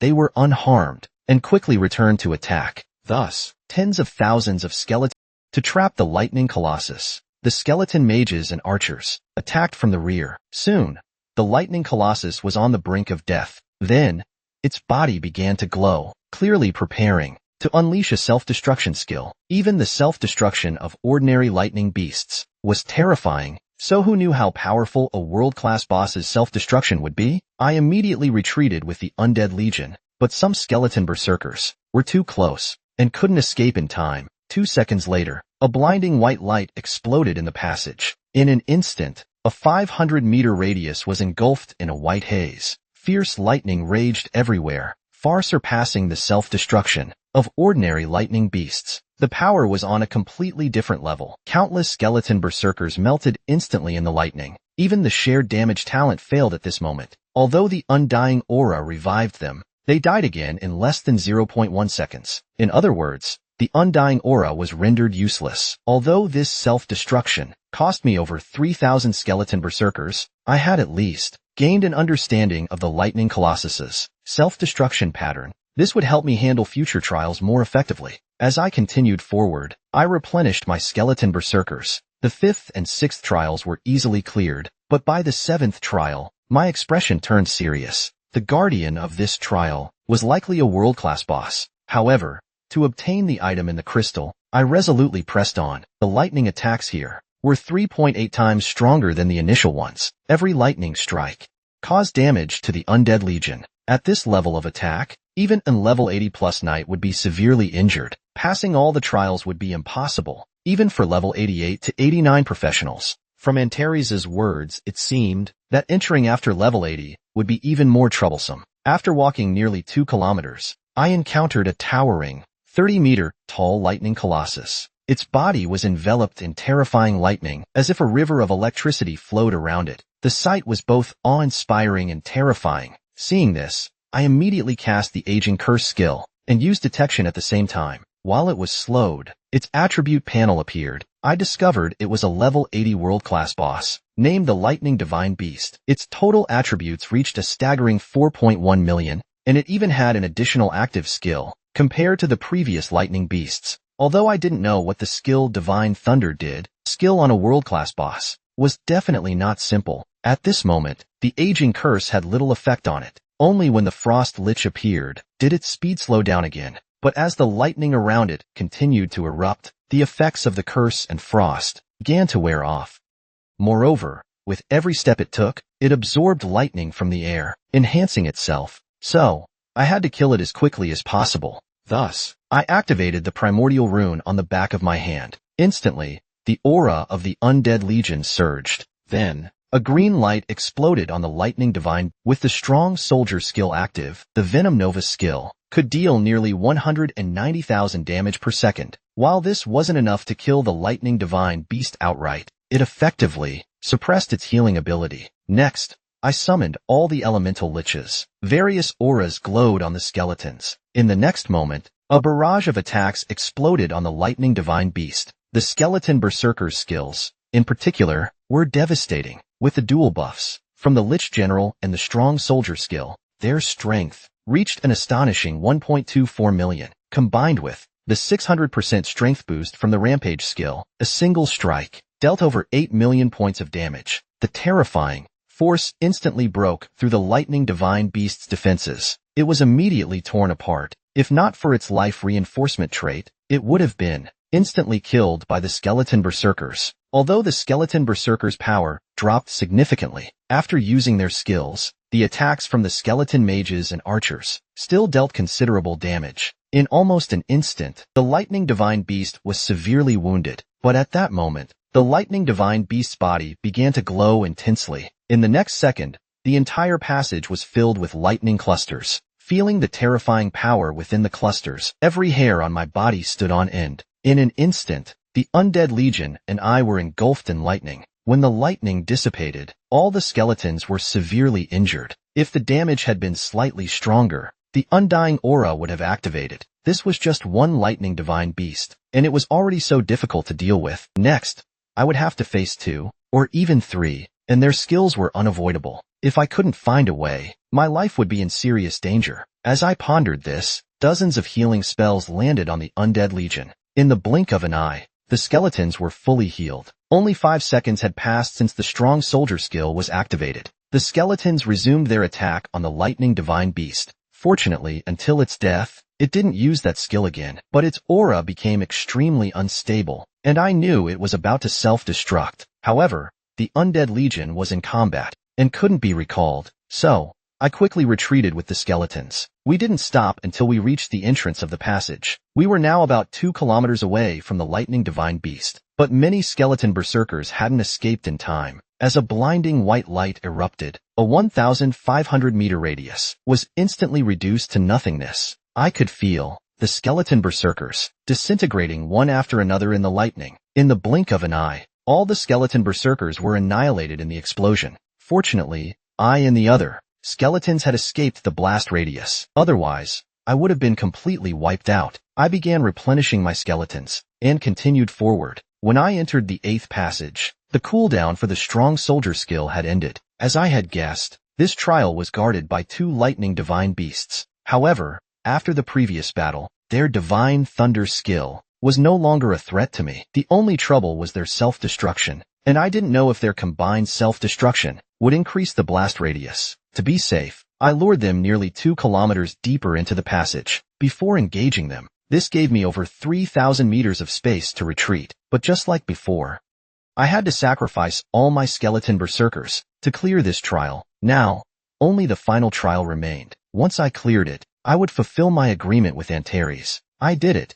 I cleared it. I finally cleared all the trials and obtained what Antares needed. Not only did I break through to the limit of lightning immunity, but I also successfully entered the inheritance ground of the Thunder God. Now, I stood at the entrance of the final trial, but I wasn't in a hurry to enter. Instead, I waited for the undying aura's cooldown to end. Based on the difficulty increase between trials, I guessed this trial would have 3 lightning divine beasts. Even with the strong soldier skill, I could only kill 2 at most, but 3 divine thunder skills would be enough to instantly wipe out me and the undead legion. Although the undying aura could revive the undead legion once, the lightning divine beast's self-destruction would wipe them out again. So, I had to kill one instantly to prevent it from using divine thunder. After some thought, I decided to use the Venom Lich's self-destruction to deal with them. It's always good to have a backup plan, so I decided to leave 10,000 skeleton archers and all the Lich generals outside. This way, they wouldn't have to endure the divine thunder attacks, and thanks to the shared damage talent, the Lich generals could heal all the skeletons through the skeleton archers. A day later, the undying aura's cooldown finally ended. Then, I resolutely stepped into the final trial. As expected, 3 lightning divine beasts appeared. I immediately cast the aging curse and used the frost lich to slow them down. Then, I lured them over 2,000 meters deeper into the passage. Now, I was about 3 kilometers from the entrance. Even if all 3 lightning divine beasts self-destructed, the blast wouldn't reach me. I summoned 5,000 skeleton berserkers to surround them, but I didn't rush to use the strong soldier skill. Instead, I quickly retreated over a kilometer away. Then, I took out the Venom God's essence and began summoning the Venom Lich. Soon, a Venom Lich with an extremely unstable aura appeared before me. In the next moment, it charged at the 3 lightning divine beasts like a flash of lightning. As soon as the Venom Lich appeared, I continued to retreat. In my summoning space, I still had 5,000 skeleton berserkers reserved. If the Venom Lich failed to kill the lightning divine beasts, these skeleton berserkers could finish them off. After all, the skeleton berserkers' burst damage was the highest in the Undead Legion. With the strong soldier skill, their damage was terrifying, making them more than capable of dealing with weakened lightning divine beasts. Soon, the Venom Lich reached the 3 lightning divine beasts. By the side of the Thunderlight beast, the aura around it had reached an uncontrollable level. The next second, a terrifying green gas silently exploded. In an instant, the 3 Thunderlight beasts were engulfed by the poisonous gas. Then, their bodies began to decay at a visible speed. At the same time, a large amount of Thunderlight surged from within them. Seeing this scene, I immediately realized they were not flesh and blood creatures, but combat puppets made of electric elements. Compared to them,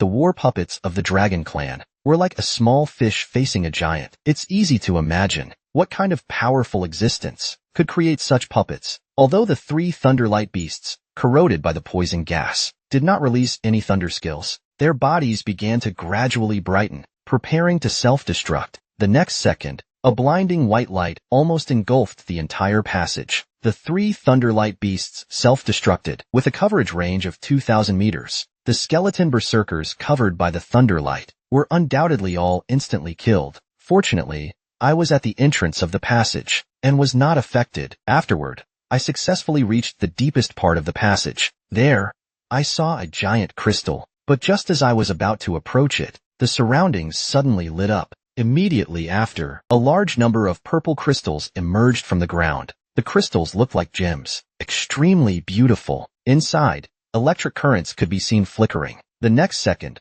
all the purple crystals shot into my body like lightning. Then, I received a system notification. Electric element immunity activated. Increased by 1%. 10 identical notification messages popped up in a row. At this moment, my electric element immunity increased from 80% to 90%. Clearly, this was the reward for clearing the level. This reward was undoubtedly something that limit-pursuing professionals dream of. Then, I approached the giant crystal. Inside the crystal, sealed, was a fist-sized orb. Moreover, this orb was identical to the one given to me by Ishin. The moment I took out the orb, a cave entrance slowly appeared behind the giant crystal. Afterward, a familiar divine aura emerged from within the cave.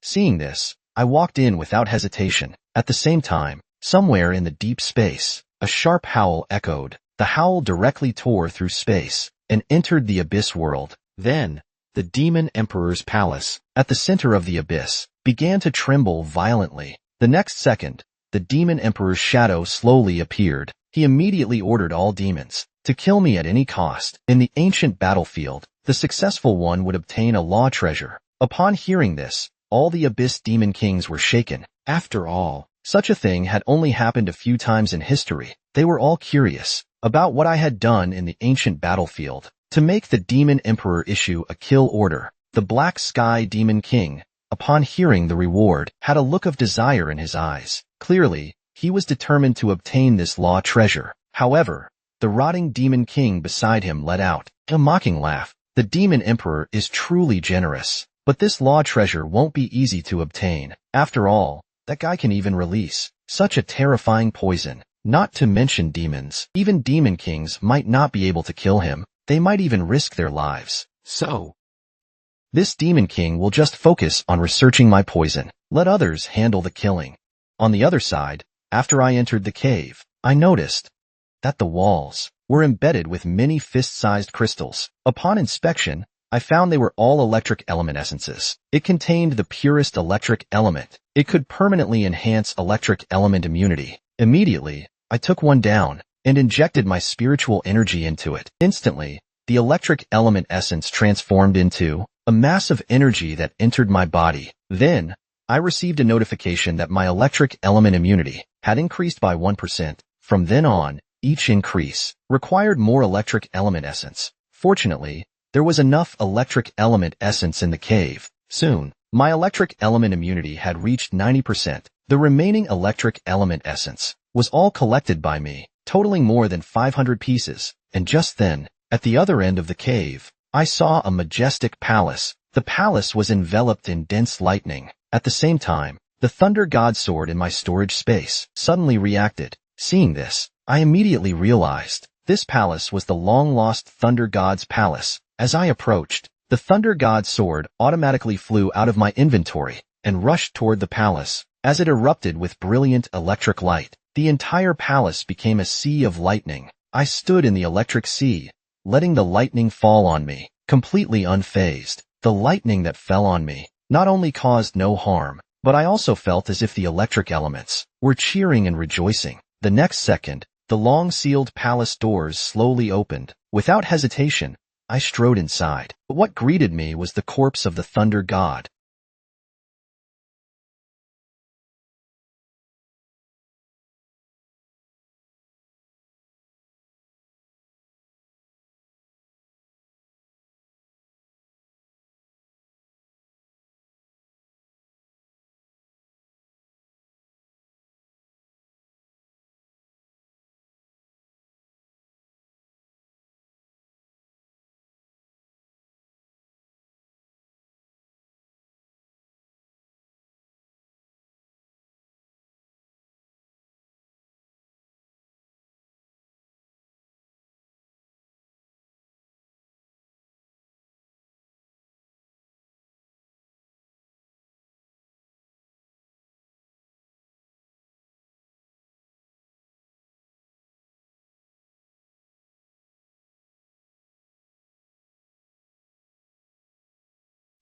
Vast thunderlight wrapped around him like armor. Only the spot between his eyebrows was free of thunderlight, and on his forehead was a small grass mark. Seeing this, I understood. I took out the electric grass I had obtained earlier and placed it on the mark. Its purpose was to awaken the thunder god. In an instant, the electric light surged. The thunder god's corpse slowly awakened in the electric light. But at this moment, I felt slightly nervous, because I didn't know whether what I was doing was right or wrong. If the thunder god harbored ill will toward me, I would be doomed. As I pondered this, the lightning covering his body began to converge toward his forehead. Soon, the lightning on his body completely disappeared, revealing his true form. Seeing his appearance, I was slightly stunned. I hadn't expected the thunder god to be a woman. As a junior professional, I possessed the qualification to inherit a high-level divine position. Not only had I, as a mortal, mastered the power of thunder to punish all things, but I had also become the first genius in a million years to possess dual-element runes. It turned out that just now, using the electric grass, I had awakened the long-slumbering thunder god, but her appearance shocked me. I hadn't expected the thunder god, who wielded to be a woman. Suddenly, the thunder god's sword outside the palace transformed into a bolt of lightning and flew into her hand. She gently stroked the thunder god's sword and slowly opened her eyes, saying, "Thank you, little Yuan clan friend. You allowed me to see the thunder god's sword one last time, before my soul completely dissipates." But suddenly, she seemed to sense something in me. "You carry the aura of Antares. It seems he hasn't left this world. With him here, the world is safe." Her words immediately piqued my curiosity. Could it be that Antares wasn't originally from this world? But why did he appear in the ancient battlefield? Thinking this, I began to question the thunder god, hoping to get answers from her. But she didn't directly answer my question. Instead, she told me that after transcending to godhood, all truths would be revealed. After saying this, her aura began to rapidly diminish. "I must go now. As a reward, I will grant you the power to wield thunder and lightning." As soon as she finished speaking, her body and the thunder god's sword silently disintegrated. Then, they transformed into pure electric elements and surged into my body. The next second, I received a system notification. Electric element immunity activated. Increased by 1%. Electric element immunity permanently increased by 2 messages alternated. In an instant, my electric element immunity had reached 100%. From this moment on, I was completely immune to all electric elements. In this world, no electric element could harm me in the slightest. Immediately after, the system notification sounded again. Obtain medium divine spark. Absorbing the divine spark can make one a deity, or allow one to comprehend the power within the divine spark, becoming a divine-level powerhouse.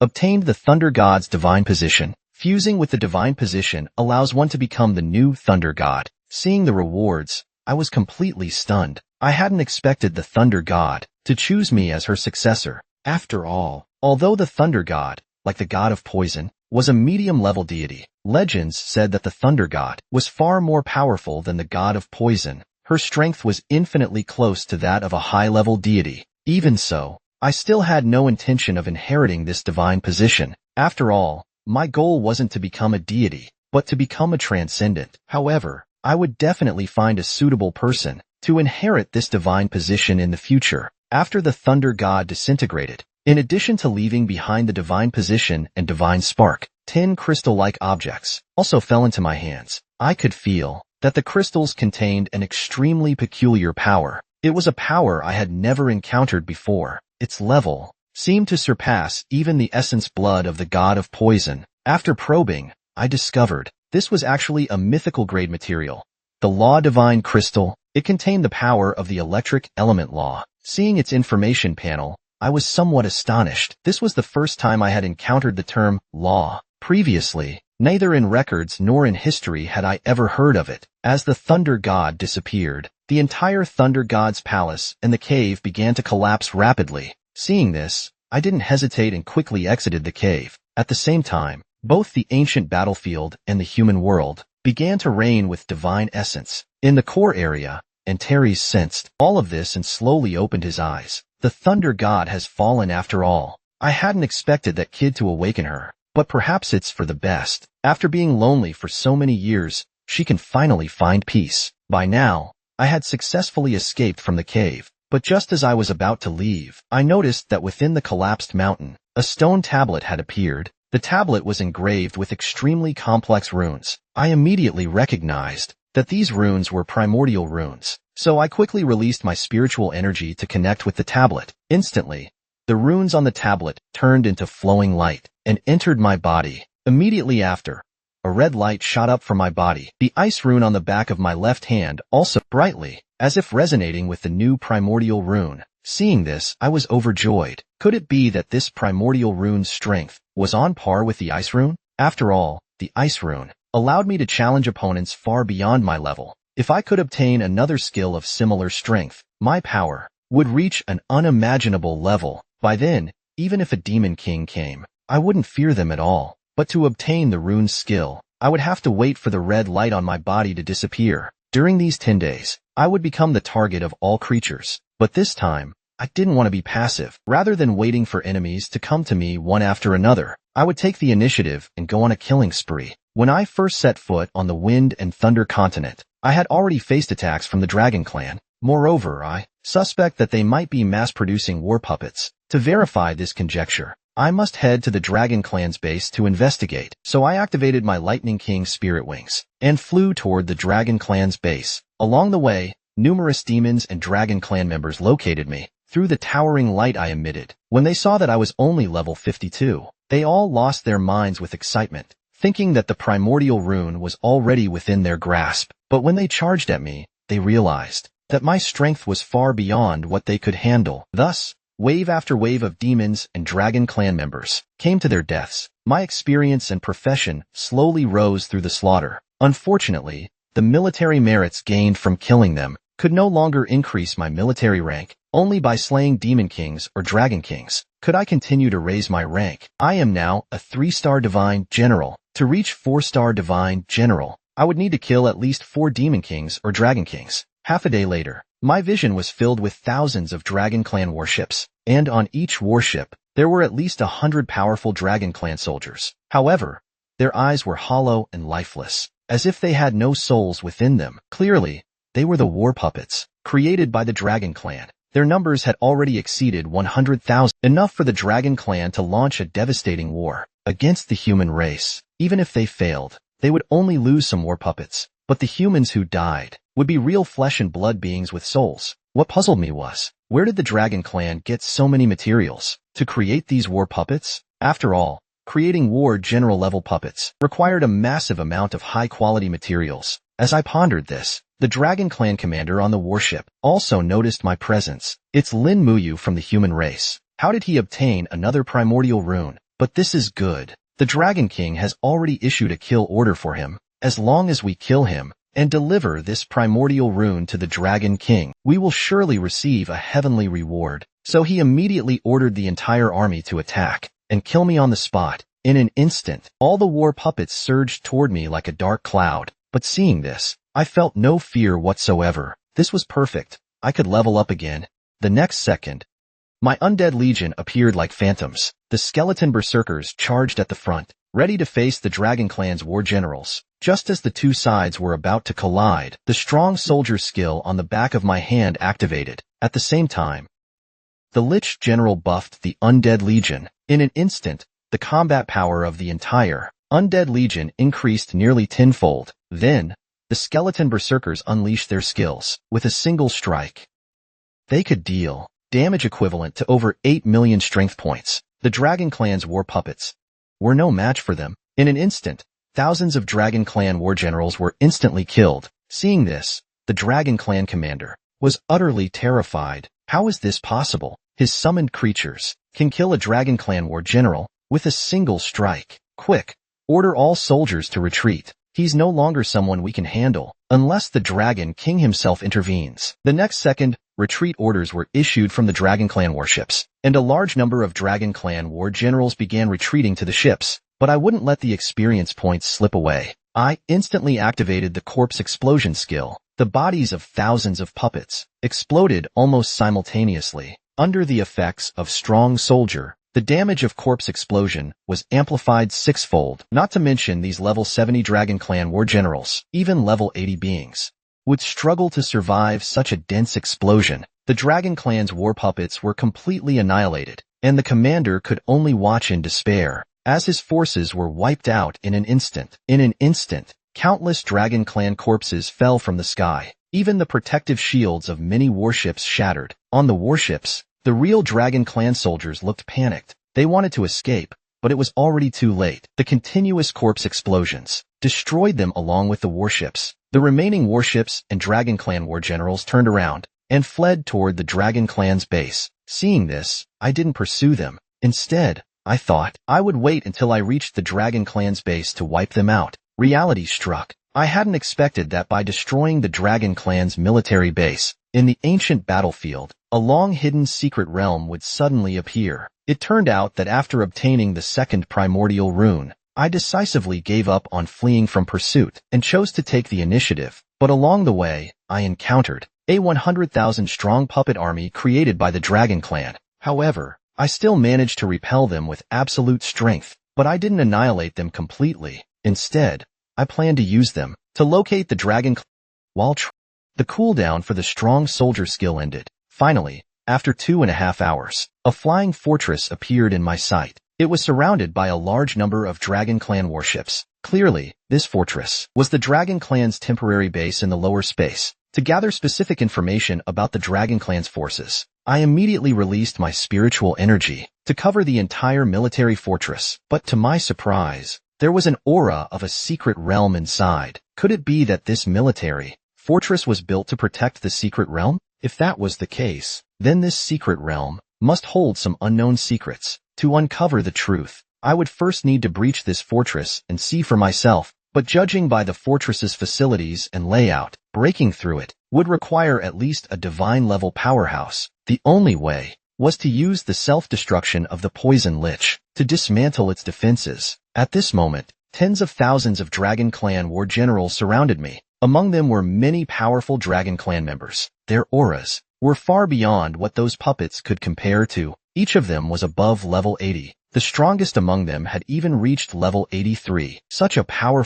would make it difficult even for a pseudo-divine powerhouse to survive. However, they didn't rush to attack. Instead, they waited for orders. At that moment, a Dragon Clan powerhouse slowly flew out from the fortress. The aura he emitted was far beyond level 85. The moment he appeared, all the Dragon Clan members bowed to him respectfully. This was because he possessed ancestral bloodline. Once he matured, he would undoubtedly become a top-tier Dragon King ruling over a domain. Thus, those with ancestral bloodline held supreme status with even if he were only level 10. He could stand on equal footing with ordinary Dragon Kings. At this moment, he stared at me intently, his eyes filled with intense killing intent. Linmuyu, you've killed countless of my Dragon Clan brethren. This time, you'll pay with your life. After saying this, he waved his hand. In an instant, all the Dragon Clan war generals charged at me simultaneously. Seeing this, I smirked, then slowly took out a drop of the god of poison's essence blood and began summoning an elemental lich. In the next second, a chaotic poison lich silently appeared. Immediately after, it teleported toward the fortress at breakneck speed. Seeing this, the Dragon Clan commander immediately sensed something was wrong. Stop it. In an instant, thousands of warships fired energy beams at the poison lich, but the poison lich's speed was far beyond what these warships could match. A distance of over 1,000 meters took it less than a second to cross. In the next second, the poison lich exploded on the military fortress. All creatures within 100 meters were instantly corroded and melted by the poison. Even the sturdy military fortress began to slowly corrode. Seeing this, the Dragon Clan commander's expression changed drastically. What have you done? But the only response he received was my skill,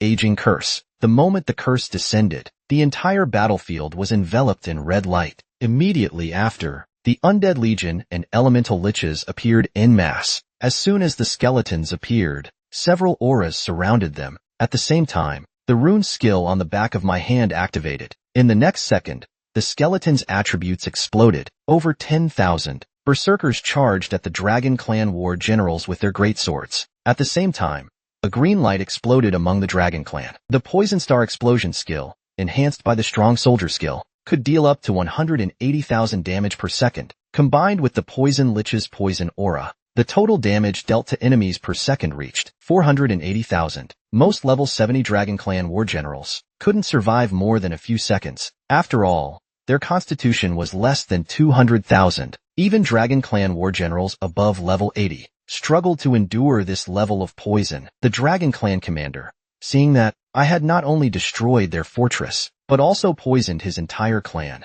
causing continuous casualties, finally couldn't hold back, roaring as he charged at me, intending to kill me. But halfway there, he was intercepted by the skeleton berserkers. Although he was a level 85 ancestral bloodline powerhouse, his attributes were far superior to other Dragon Clan members of the same level. But the skeleton berserker's attributes, enhanced by the strong soldier skill, were no weaker than his. When the berserkers unleashed their skills, he was forced to retreat repeatedly. I merely glanced at him and then ignored him. Instead, I turned my attention to the fallen Dragon Clan war generals. Raising my hand, I activated the corpse explosion skill. In an instant, violent explosions spread across the entire battlefield. With each explosion, countless dragon even the surrounding warships were destroyed. The only survivors were some level 80 Dragon Clan war generals, but they were quickly surrounded and attacked by the skeleton berserkers, while being bombarded by the skeleton mages and skeleton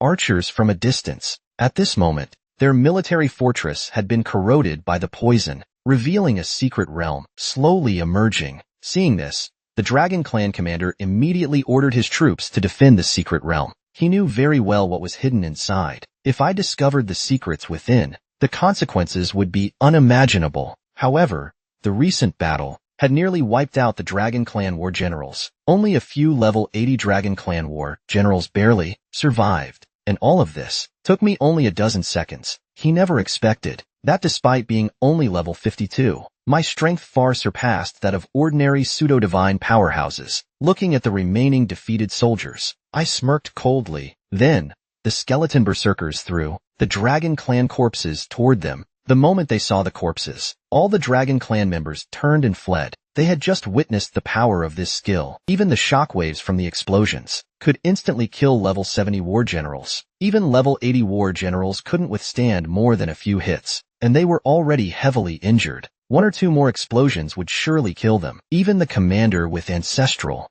bloodline was no exception. He unleashed his full power, trying to break free from the skeletons and escape. But the next second, they were all bound in midair by the bone prison, unable to move. Despite their level and strength, they could break free in a second or two. But at this moment, the skeleton berserkers, they could only watch helplessly as the corpses exploded in front of them. The terrifying shockwaves, like a tsunami, engulfed them. Just as I thought all the Dragon Clan members would die, a furious roar erupted from the explosions. Damn it! I saw the Dragon Clan commander's horns glowing brightly. In the next second, he transformed into a dragon and charged at me like lightning. his spear thrust fiercely at my body. He had even damaged his soul. To unleash this attack using his ancestral bloodline, the bone armor on my body instantly turned to dust, but all the remaining damage was transferred to the undead legion. I didn't even lose a single hair. Seeing this, the Dragon Clan commander was dumbfounded. His strongest attack hadn't caused me the slightest harm. Seeing his shocked expression, I smirked slightly. Not bad attack power, but still far from enough. After saying this, I unleashed a skill I hadn't used in a long time, bone spikes. In an instant, over 3,000 bone spikes pierced through his body. The terrifying damage further worsened his injuries. He instantly lost the will to fight. He had even used his bloodline power, yet couldn't harm me in the slightest. But with just one skill, I had severely injured him. He knew very well he was no match for me. So without hesitation, he activated his ancestral bloodline again. In the next second, he became immune to all negative status effects, then transformed into a bolt of lightning and fled into the distance, disappearing in the blink of an eye. I watched him flee but didn't pursue. Instead, I turned my attention to myself, because the recent battle had leveled me up to level 53. The undead legion's numbers had also increased to 33. Now, the total number of skeletons had reached 32,670. At the same time, my attributes had also improved significantly. Then, I turned my gaze to the secret realm. I wondered what secrets it held. I hadn't expected that a peerless genius capable of slaying gods as a mortal would be looked down upon by human professionals in the ancient battlefield. Some even wanted to challenge me to a life-and-death duel to seize the primordial rune. But just a hint of killing intent emanating from me was enough to terrify those who looked down on me, scaring them out of their wits. After defeating the Dragon Clan army, I turned my attention to the secret. But now,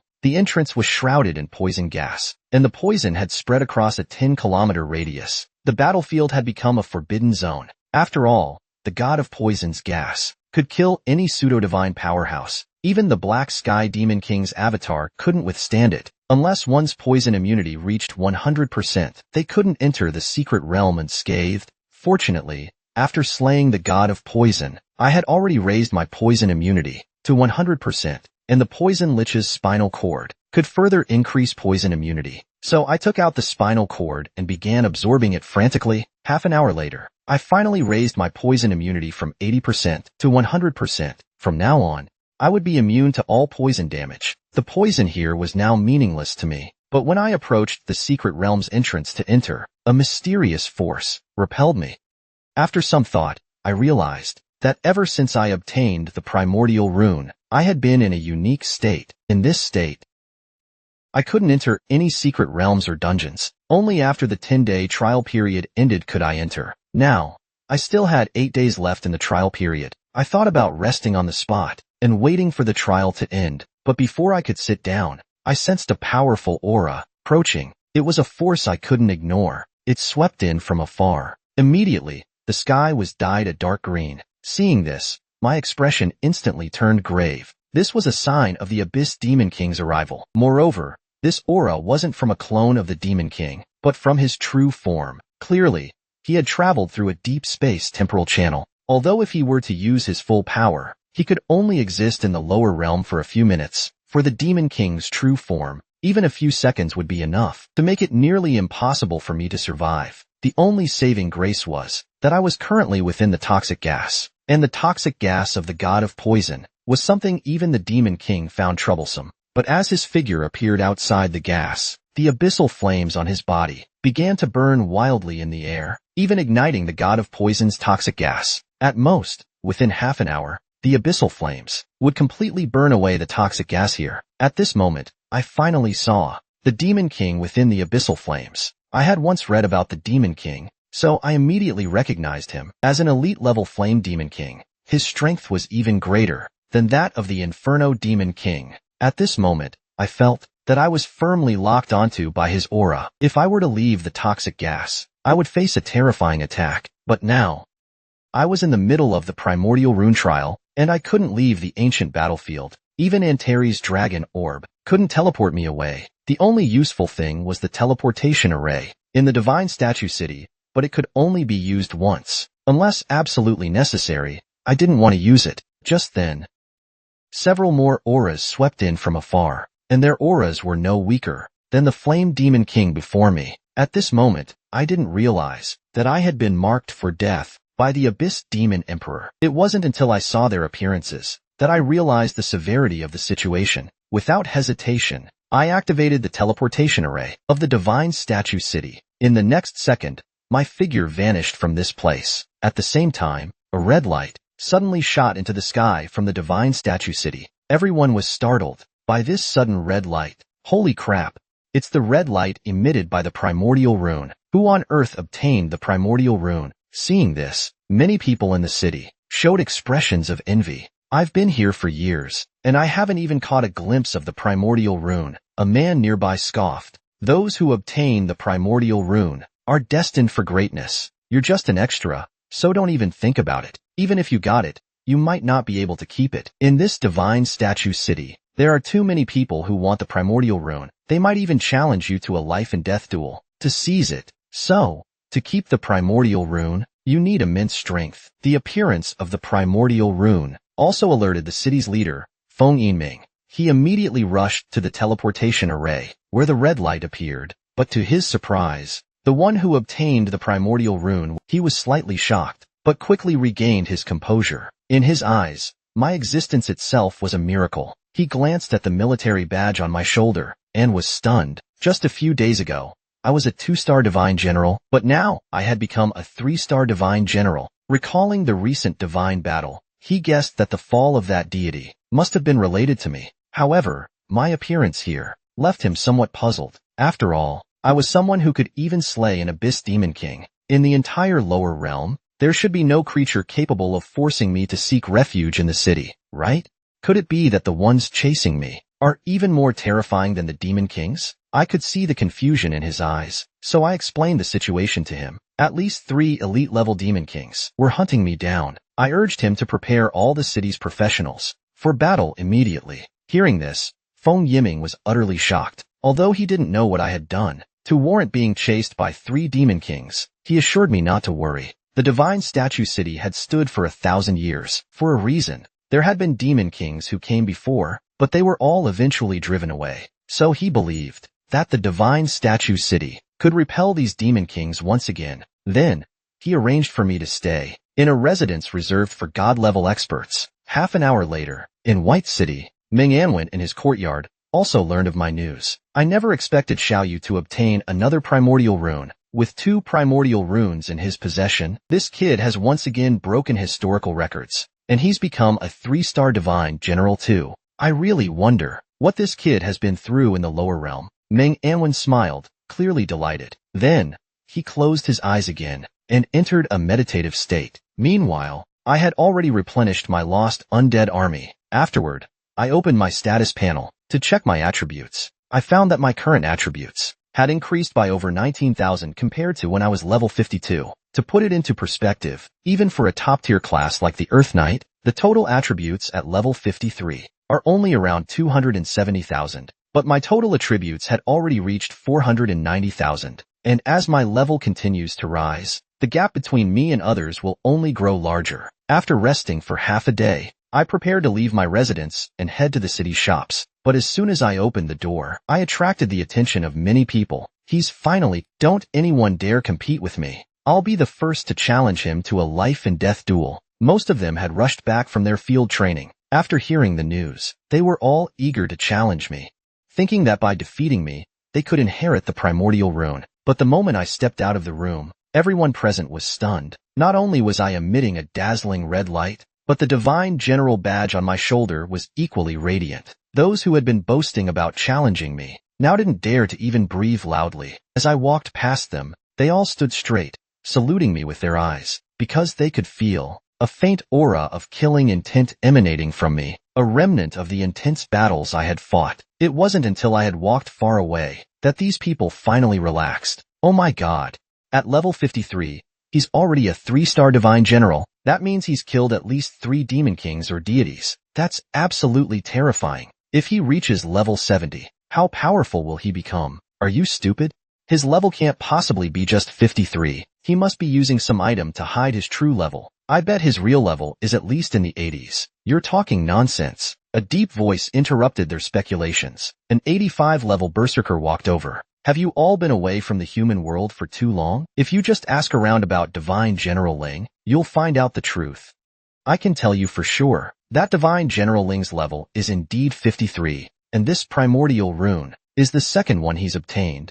If you're not afraid of death, go ahead and challenge him. Hearing this, everyone was stunned. They couldn't believe that a level 53 professional could already rival a god-level expert. They couldn't fathom how a level 53 professional could already be comparable to a god-level being. 6 demon kings from the abyss have simultaneously descended into the ancient battlefield. They've led hundreds of thousands of abyssal troops to attack the divine statue city. But as the target, I chose to stay and defend the city, and engaged in a decisive battle with several demon kings. It turned out that just moments ago, to escape the pursuit of the demon kings from the abyss, I immediately activated the teleportation and returned to the divine statue city in the lower realm. But the primordial rune on me had attracted the greed of many professionals. Some even rushed back from their training to challenge me to a life-and-death duel. However, when I stepped out of my temporary residence, those who had planned to challenge me were so terrified that they didn't dare to even breathe loudly. It was because my military rank had reached the terrifying level of 3-star Divine General. In the entire lower realm, the highest rank among professionals was only 8-star Colonel. They knew very well how difficult it was to reach the rank of Divine General. Even becoming a 1-star Divine General required slaying a Demon King or Dragon King above level 90, not to mention a 3-star Divine General. With their strength, even defeating an 85-level demon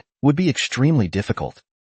At this moment, they all felt a sense of fear, grateful that they hadn't challenged me. Then, many began to praise me. I feel that once Divine General Ling reaches God level, he'll become the nemesis of the abyss. Exactly. With Divine General Ling's talent, once he grows stronger, he'll definitely lead humanity to conquer the abyss and exterminate all the demons and demon kings. Hearing this, everyone became excited. But just then, the sky above the city suddenly turned dark green. Clusters of dark green abyssal flames appeared. Seeing this, everyone was shocked. It's over.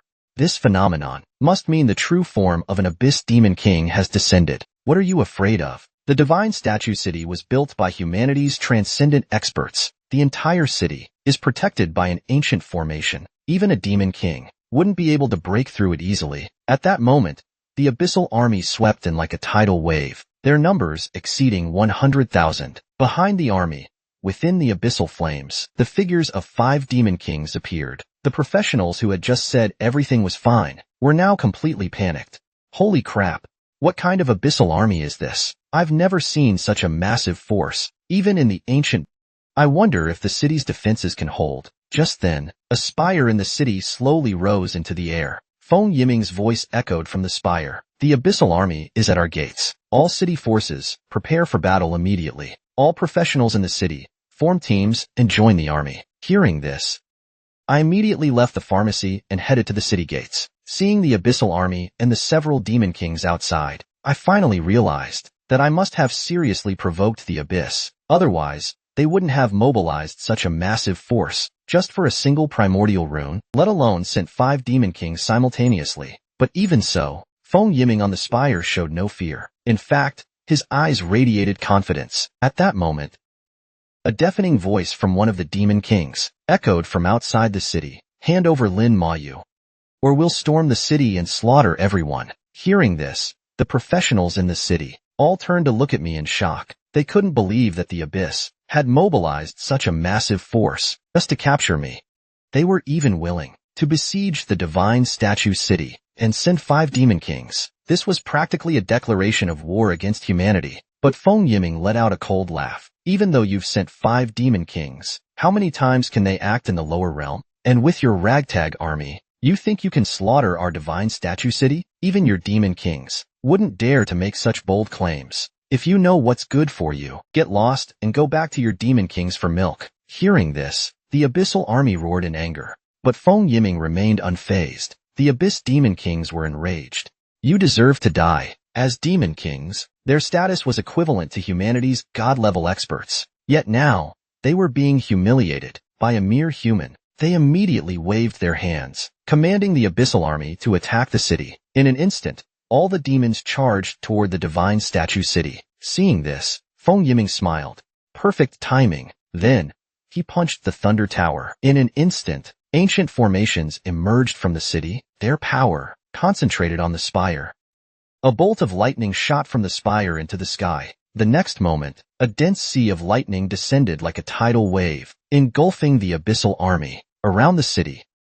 In an instant, the entire army was submerged in the lightning. As the abyssal demons were being struck down by the lightning, the 5 demon kings acted simultaneously, blocking most of the damage. The demons that were about to be annihilated were saved. Seeing this, Feng Yiming's expression changed drastically. He hadn't expected that the heavenly lightning he had summoned with all his strength would be blocked. At this moment, countless demons began frantically attacking the city's barrier. The entire city shook under the assault, but the 5 demon kings still didn't move, because once they acted, their time in the lower realm would drastically shorten. They wanted to save their precious time for when the city's defenses were breached to deal with me. Just then, Feng Yiming left the thunder tower and came to my side. He told me that he had already used his full power in that last attack, but it still wasn't enough to unleash the formation's full potential. With the 5 demon kings outside blocking the formation's attacks, the abyssal army had already begun breaking through the city's barrier. Although the city's barrier was strong, facing an army of over 100,000 demons above level 70, it was only a matter of time before it fell. The only hope now was to control the thunder core within the thunder tower. It could unleash the formation's full power, reportedly capable of killing demon kings. But even I couldn't withstand the lightning released by the thunder core, let alone control it. Once, a lightning mage managed to do it. Although he couldn't unleash the thunder tower's full power, he still succeeded in defeating a demon king. But now, there was no lightning mage in the city who could match that level of skill. The only option was to quickly evacuate the professionals back to the human world. So, Feng Yiming urged me to leave immediately. But instead of leaving, I walked into the thunder tower. Despite Feng Yiming's attempts to stop me, I didn't back down. Inside the thunder tower, a square crystal floated in the air. Around it, a domain of lightning had formed. I could clearly feel the power of the lightning in the domain. It was even more terrifying than the lightning in the final stage of the Thunder Gorge. Forget controlling it. Even an ordinary level 80 would find it difficult to approach. But now, I had 100% immunity to lightning elements. The lightning in the domain was like nothing to me. As I placed my hand on the thunder core, a massive surge of electricity flooded into my mind. In the next moment, images of the divine statue city surroundings appeared in my mind. I could see everything within 100 kilometers. To my surprise, besides the 5 demon kings, there was another, even more powerful demon king, hiding behind the abyssal flames. He stood there like a shadow. I had seen information about him in human records. His name was the Shadow Demon King. He was most skilled in shadow assassination. He had even successfully assassinated a human god-level expert in the past. I never expected the Abyss to send him to assassinate me. Fortunately, I now had complete control over the Thunder Tower. This was the perfect opportunity to test the power of the Thunder Tower created by the transcendent experts. Shocking. On my first day back in the Divine Statue City, I was hunted by the Abyss. Not only did they send a demon army of the highest level, but they also dispatched 6 demon kings, equivalent to god-level experts. They thought they could kill me on the spot, but the strength I displayed shocked even the Abyss Emperor. It turned out that just moments ago, I had abandoned the plan to evacuate the Divine Statue City and entered the Thunder Tower. I successfully controlled the Thunder Core inside. Soon, the Sea of Lightning descended once again on the battlefield outside the city. The 5 demon kings acted again, helping the abyssal army resist the lightning. But they soon realized that this Sea of Lightning was far more terrifying than before. Despite their best efforts, they couldn't completely block it. In an instant, countless demons were struck down by the lightning. Seeing this, Feng Yiming was overjoyed. From the power of the lightning, he knew I had taken control of the Thunder Tower and unleashed its power to an unimaginable degree. But little did he know that earlier lightning was just a warm-up. As I controlled the Thunder Core, releasing bolts of lightning, the Thunder Tower began to grow in size. The lightning it released became increasingly terrifying. Unknowingly, I entered a state of unity with the Thunder Tower. From this moment on, the power of the formation was unleashed to its fullest. The barrier, which had been on the verge of collapse, suddenly became incredibly sturdy. At the same time, The range of the lightning sea expanded significantly. Within a 10-kilometer radius of the divine statue city, everything was engulfed in raging thunder. The abyssal demons began to panic. The demon kings at the rear also sensed something was wrong. They immediately ordered the army to attack with full force. But now, the divine statue city's barrier was as solid as a fortress. Even under the assault of tens of thousands of demons, it remained unmoved. Seeing this, Feng Yiming laughed heartily.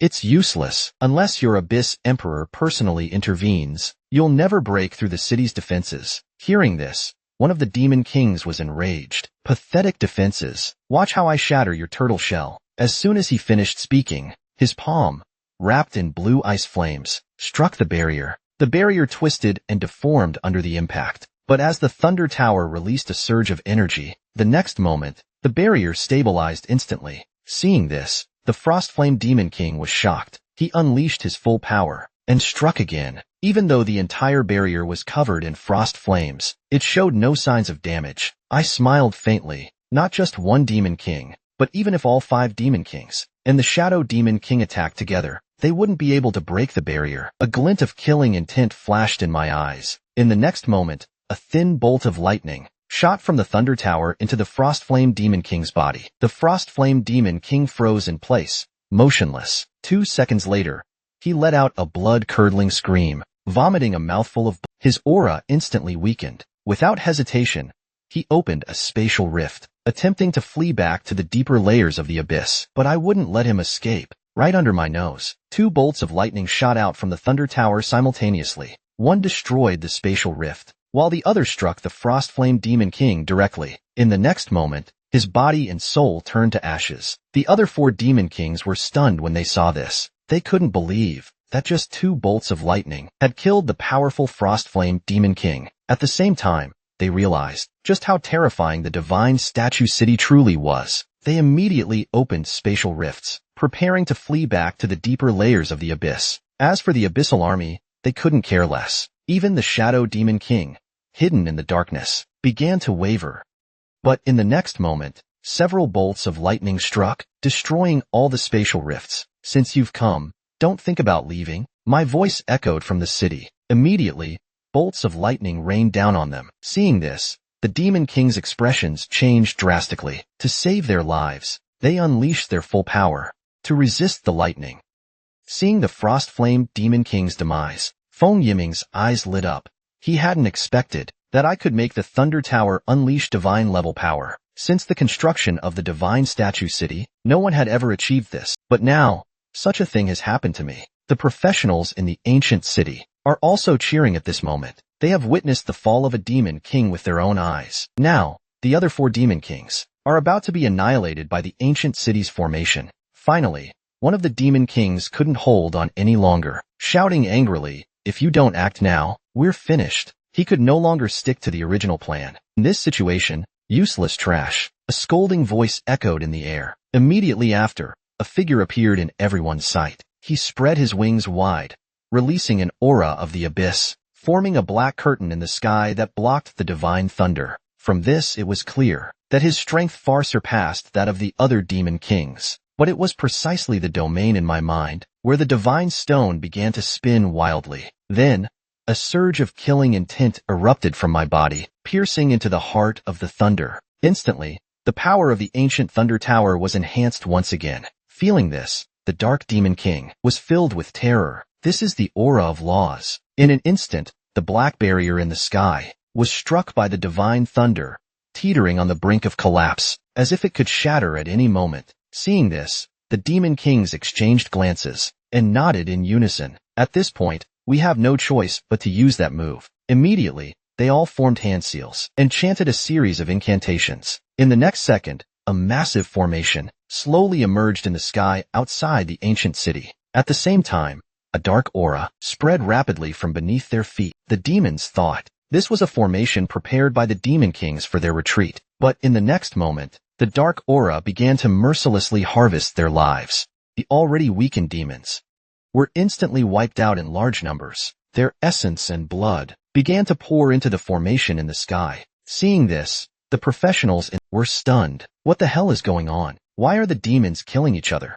But Feng Yiming, with his rich combat experience, understood clearly. They're performing a blood sacrifice. However, he couldn't comprehend what the demon kings hoped to achieve with this. Even if all the demons in the region were sacrificed, it would at most summon a mid-level demon king. Given the current situation, unless a demon king personally descends, anyone who comes will die. At this moment, all the demons outside the ancient city had met their end. Their essence and blood were completely absorbed by the formation in the sky. But this still wasn't enough to activate the blood sacrifice. Thus, the demon kings began to offer parts of their own essence and blood, merging it into the formation. This act caused them immense harm. Except for the Dark Demon King, the other 4 demon kings were on the verge of falling from the 9th rank. Just a little more, and they would no longer be demon kings. Seeing this, I sensed something was wrong. With so many high-level demons, and the demon kings performing a blood sacrifice together, are they not summoning a mid-level demon king,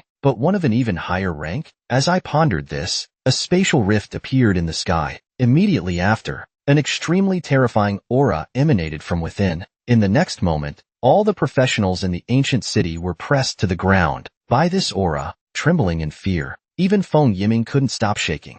It's over. This terrifying aura. Could it be the demon emperor himself descending? Hearing this, I was shocked. After all, the demon emperor is the ruler of the abyss world. It is said that his strength is on par with humanity's half-step transcendence. But considering the rules of the lower realm, even mid-level demon kings are restricted, let alone a half-step transcendent like the demon emperor. Clearly, things weren't that simple. Sure enough, no figure of the demon emperor emerged from the spatial rift. Instead, a phantom image of the demon emperor's finger emerged. But even so, I remained on high alert. I immediately pushed the ancient thunder tower with all my strength, colliding it with the phantom. At the moment the two forces collided, a sound like shattering glass echoed from all directions. Then, massive spatial rifts began to appear. After the two forces clashed for a moment, the demon emperor's finger slowly faded away.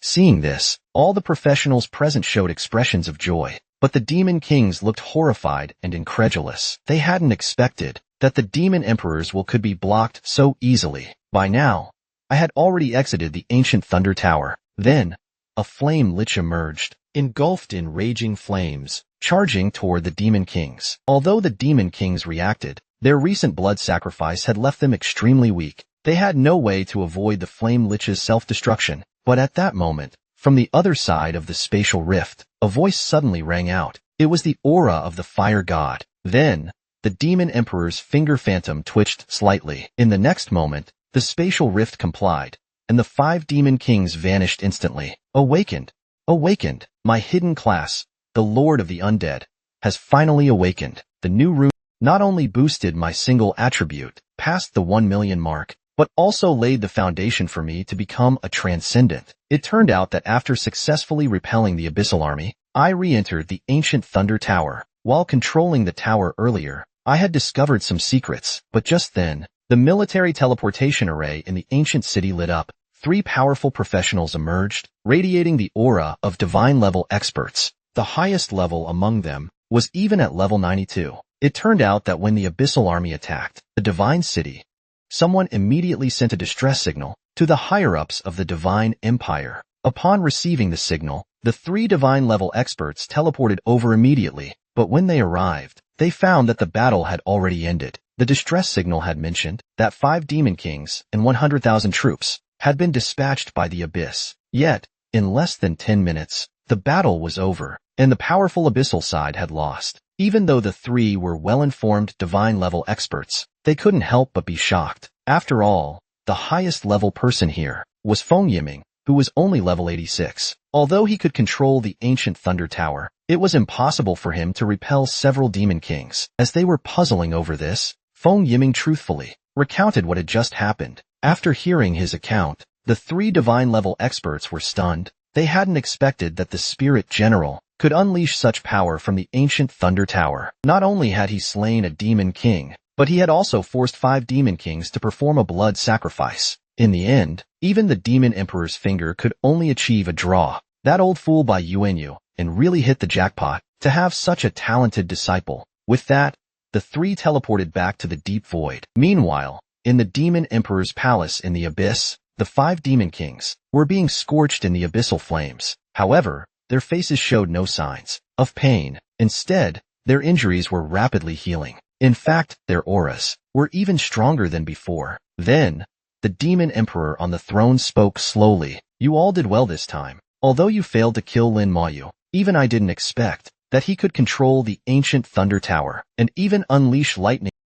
So don't be discouraged. Look for another opportunity to strike at him. On the other side, I used the thunder star to glimpse the origins of the divine city. It was completely different from what was recorded in human history. It came from an ancient battlefield. When it descended upon the ancient battlefield, it was already in ruins, as if it had been shattered by something. After a long period of time, it was finally repaired, but its current scale is only 1/10 of its original size. After reading this history, I left the ancient thunder tower. A few days later, the primordial rune finally fused with me completely. A corresponding runic symbol appeared on the back of my right hand. Then, the system notified me that I had acquired the skill power convergence. This skill allows me to gather the power of specified summoned creatures, inheriting all their skills, and fusing part of their attributes. Duration, 5 minutes. Cooldown, 60 minutes. After reading the skill description, I found it hard to judge the strength of this skill. So, I left the ancient city to find monsters to test the skill's effectiveness. A few minutes later,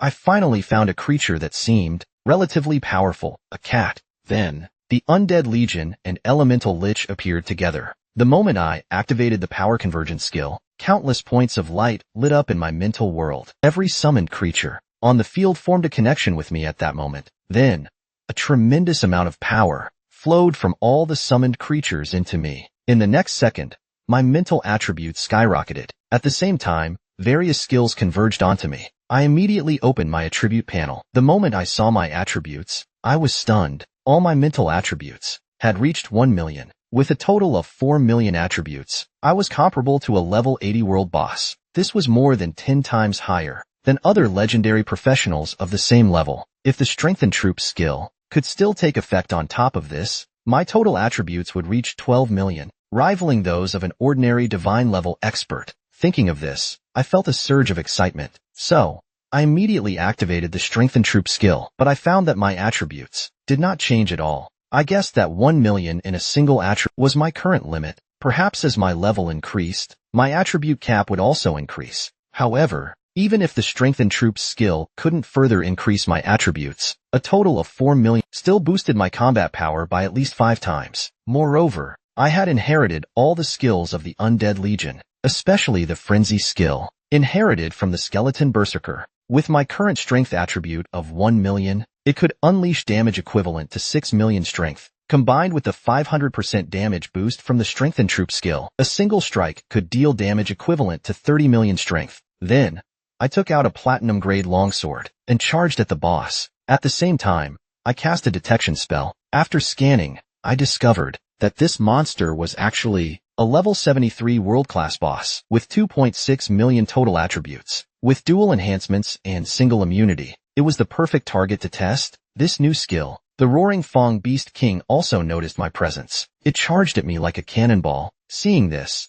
I swung my platinum-grade greatsword and slashed down. A fierce red light erupted from the blade. Although this was my first time using the frenzy skill, the power of this strike was even stronger than when the skeleton berserker used it. It felt as if it could tear through space itself. The greatsword, imbued with Kongbal de Lilang, struck the Roaring Fang Beast King's head with pinpoint accuracy. With a loud crack, I heard the sound of bones breaking. It let out a piercing scream, and then, its spikes shot out like sharp swords. The spikes were incredibly fast, leaving me almost no time to dodge. But when they disappeared without a trace, leaving no ripple behind. At this moment, a smug smile appeared on my face. My current constitution had reached 1 million, while this world boss's strength attribute was only 800,000. It would be extremely difficult for it to break through my defense. Not even the passive skill damage transfer was triggered. At this moment, I truly felt my own strength. Suddenly,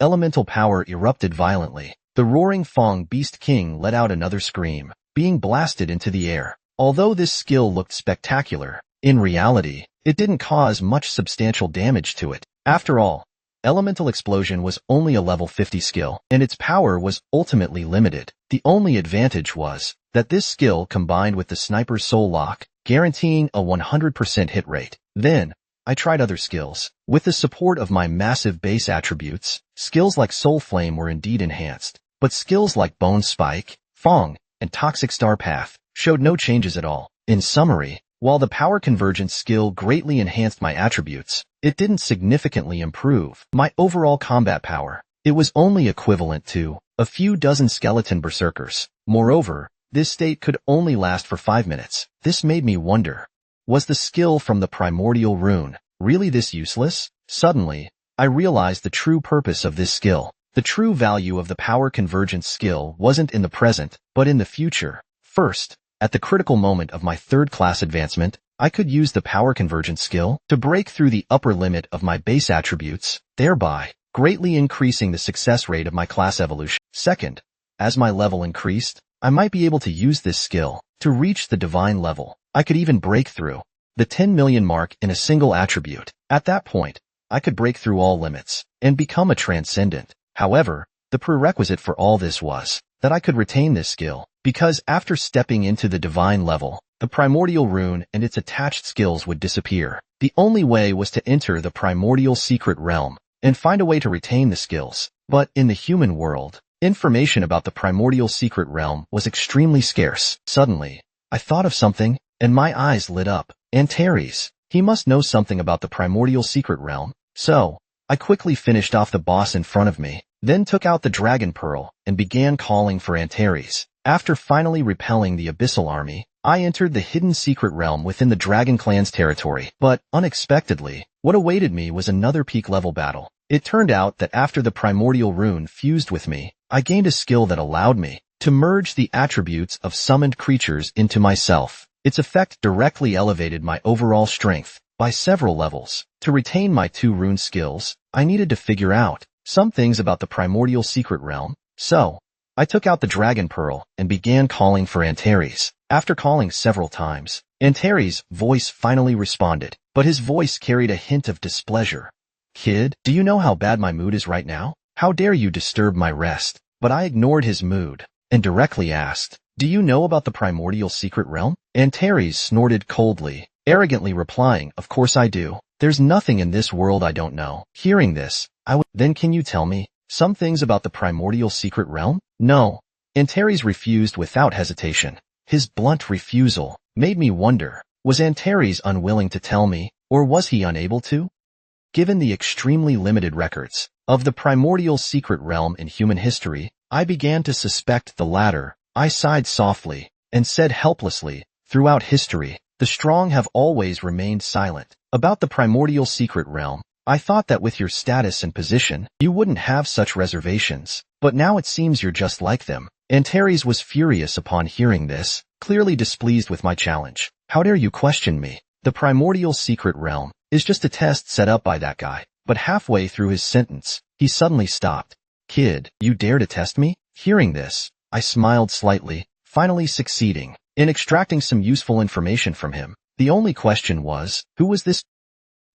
But someone who could be mentioned by Antares was certainly no ordinary figure. After thinking for a moment, I shamelessly asked again, "A few days ago, I obtained another primordial rune. Do you think I should enter the primordial secret realm now, or wait until later?" Hearing this, Antares was slightly surprised. In this world, there weren't many things that could move him. However, he quickly regained his composure. It's not uncommon for someone to obtain 2 primordial runes, but correspondingly, the difficulty of retaining skills will also increase. At this point, Antares chuckled darkly. "As for when you should go, that depends on what goodies you bring next time to trade with me." With that, he cut off communication with me. Clearly, he was telling me that if I wanted answers, I would have to complete a trade with him first. From our conversation, I gleaned 2 key pieces of information. First, there was some kind of trial in the primordial secret realm. To retain skills, one must pass this trial. Second, the difficulty of the trial would increase with the number of primordial runes. Next, I needed to head to the Dragon Clan's territory to explore that secret realm. So, I activated the Lightning King's. Half a day later, I finally arrived at my destination. The poisonous gas around the secret realm still hadn't dissipated, but for someone like me with 100% poison immunity, it posed no danger. Without hesitation, I walked in. But the moment I stepped into the secret realm, a massive formation appeared above my head. Then, a terrifying force, like a storm, swept over me. I was sent flying by the immense impact, crashing heavily. The bone armor shattered the moment it came into contact with this force. Thankfully, all the damage was transferred to the undead legion. Otherwise, even with 10 lives, I wouldn't have survived. Because the power of this formation had reached the divine level, mixing physical and elemental attacks, I could clearly feel that the undead legion was enduring unimaginable damage. What was even more troubling was that the formation was still active. The terrifying force, like a tidal wave, continued to crash down on me, wave after wave. If this continued, I would surely die. So, I immediately summoned all the Lich generals to heal me, trying to stabilize my condition. But the healing output of the Lich generals was still insufficient to handle the current situation. Seeing this, I activated my rune skill without hesitation. In an instant, my attributes soared to their limits. My constitution jumped from 90,000 to 1 million, and my defense also saw a qualitative improvement. The damage from the formation was drastically reduced, giving the Lich generals a chance to catch their breath. Their healing became more effective. At this point, I noticed that at the center of the formation, there were over 100 mana crystals. These crystals were continuously supplying energy to the formation. It seemed that destroying these crystals would break the formation. So, I took out a platinum-grade longsword and rushed toward the core of the formation. But at that moment, a massive black shadow suddenly charged from the distance. Seeing this, I immediately reacted, swinging my longsword horizontally. The strike hit the shadow accurately, but to my surprise, the shadow wasn't pushed back. Instead, it opened its bloody maw and lunged at me. Keep in mind, my current strength attribute was 1 million. Even an 80th level world boss wouldn't be able to match my current strength. While dodging its bite, I swung my sword at it several more times, but each strike felt like hitting a solid iron plate. I couldn't deal even a sliver of damage to it. From the vibrations feedback through the sword, I realized that this monster's strength was immense. It was likely the guardian of this formation. Without hesitation, I cast a soul flame. In the next moment, the monster let out a piercing scream, falling from the air. Then, the curse of aging descended upon it, slowing its speed significantly. Seizing the opportunity, I rushed toward the core of the formation at top speed. My longsword glowed with a blinding red light. The skill Frenzied Slaughter activated. The sword, carrying extreme destructive power, struck the core of the formation. In the next moment, the formation's mana source shattered. Instantly, the formation's power weakened by 2/3, posing no further threat to me. Then, I turned my attention to the monster that had suddenly appeared. It was over 20 meters long, covered in scales, with dozens of small wings on its back. It looked extremely bizarre. After scanning it, I discovered that it was actually a Tylong, a creature tamed by the Dragon Clan. Moreover, its level had reached 90, with a dragon attribute of 4.5 million. The Tylong held a special status in the Dragon Clan's world. Only Dragon Clan warriors with ancestral bloodlines were worthy of having such a combat mount. Its presence here indicated that a Dragon Clan warrior with an ancestral bloodline was controlling it from the shadows. However, before I could locate their presence, the Tylong charged at me again. Although, in my enhanced state, my attributes were slightly inferior to the Tielong's, under the influence of the curse, the Tielong's speed was greatly reduced. Using my superior skills, I gradually gained the upper hand. Soon, under my relentless attacks, the Tielong's scales were sent flying. At that moment, the space in the distance began to ripple. A spatial rift slowly appeared in the sky not far away. 2 Dragon Clan figures emerged from the rift.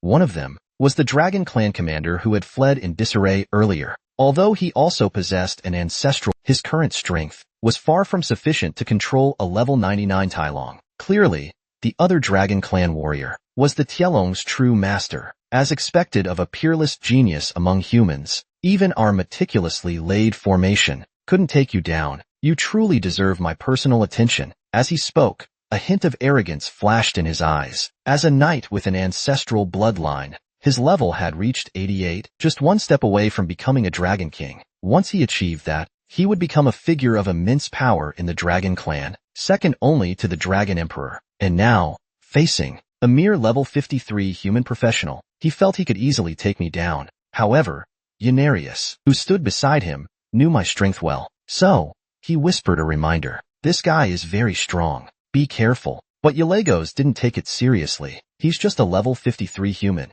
How strong can he be? But to show you respect, I'll use my full strength to defeat you. With that, he roared, and in the next moment, he charged at me. A massive phantom of a divine dragon appeared in the sky. Seeing this, I was momentarily stunned, because the form of this dragon bore a striking resemblance to the divine dragons of ancient China. He's making his move.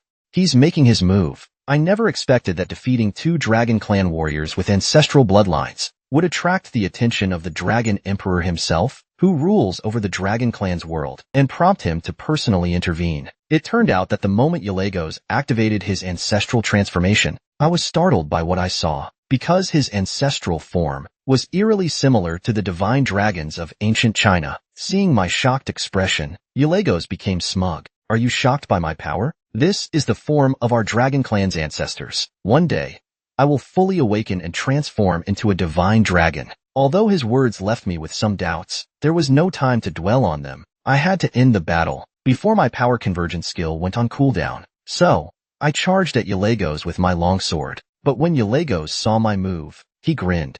Perfect timing. I'll show you the gap between us right now. As soon as he finished speaking, the phantom of the divine dragon merged with him.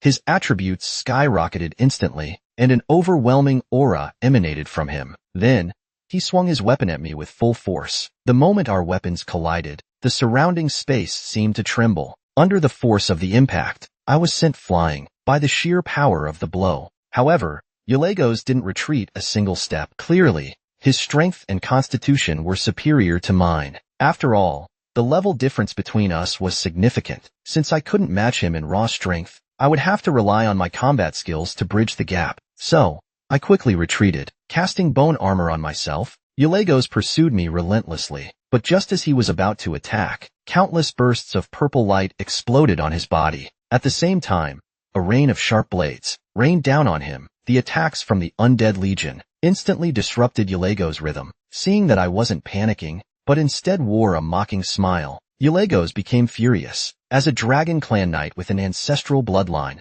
he had never been so disrespected. Yet now, a level 50-something human was looking down on him. So, he decided to stop holding back and use his full power to crush me completely. Seeing this, I smirked. Although my strength was inferior to his attack power was far weaker than the formation earlier. It wasn't even at the divine level. He couldn't kill me, and even if I stood still, he wouldn't be able to harm me. After all, my constitution attribute was now at 1 million. Even if he could deal some damage to me, my passive skill, damage transfer, and the healing from the Lich Generals weren't just for show. With a flick of my finger, I activated both Curse of Aging and Bone Prison simultaneously. Yolagos was instantly immobilized in midair. At the same time, the Strengthened Troop skill on the back of my left hand activated. Instantly, the attributes of the Undead Legion skyrocketed. But just as the skeletons were about to attack, the restrained Yolagos revealed a sinister smile. Then, the back of his hand also glowed with the light of a primordial rune.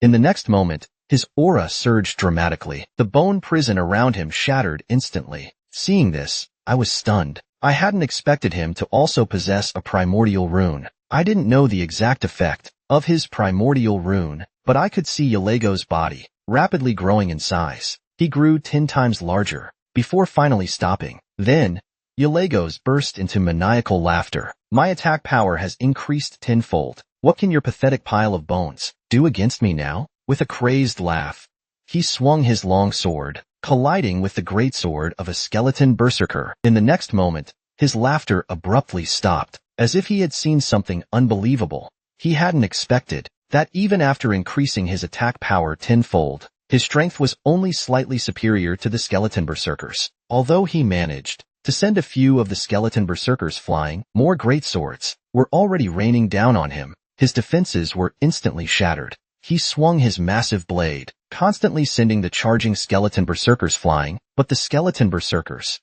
seemed endless, leaving wounds on his body one after another. By now, Yolagos had descended into madness. He wanted to break through the encirclement and kill me, but no matter how hard he tried, he couldn't break free from the Undead Legion's bowway. At this moment, he finally realized the gap between him and me. So, he quickly sought Yanarius' help, but Yanarius, who had once been defeated by me, was powerless to turn the tide of battle. Without hesitation, they activated their ancestral bloodline, hoping to break through the encirclement. But I wasn't about to let them escape. In the next moment, a toxic lich, glowing with green light, was summoned by me. The moment the toxic lich appeared, Yelego's expression changed drastically. He finally realized that the deadly poison at the secret realm's entrance came from the toxic lich before him. He knew full well that he couldn't withstand its power. Before he could react, the toxic lich shot forward like a green streak of light, colliding with them. Then, a silent explosion erupted, but just as the poison was about to consume them, a crystal talisman suddenly appeared on Yelego's body. A dragon's roar echoed from within it, and a golden light burst forth, forming a protective barrier that shielded Yelego's and Anares from the poison. Then, a spatial rift appeared before them, and a massive hand reached out, grabbing them and pulling them in. The spatial rift didn't disappear. The giant hand emerged again, this time swiping. In an instant, a colossal dragon's claw appeared in the sky, its terrifying power sweeping toward me. The force of this strike, clearly, the one behind this was the strongest existence in the Dragon Clan, the Dragon Emperor.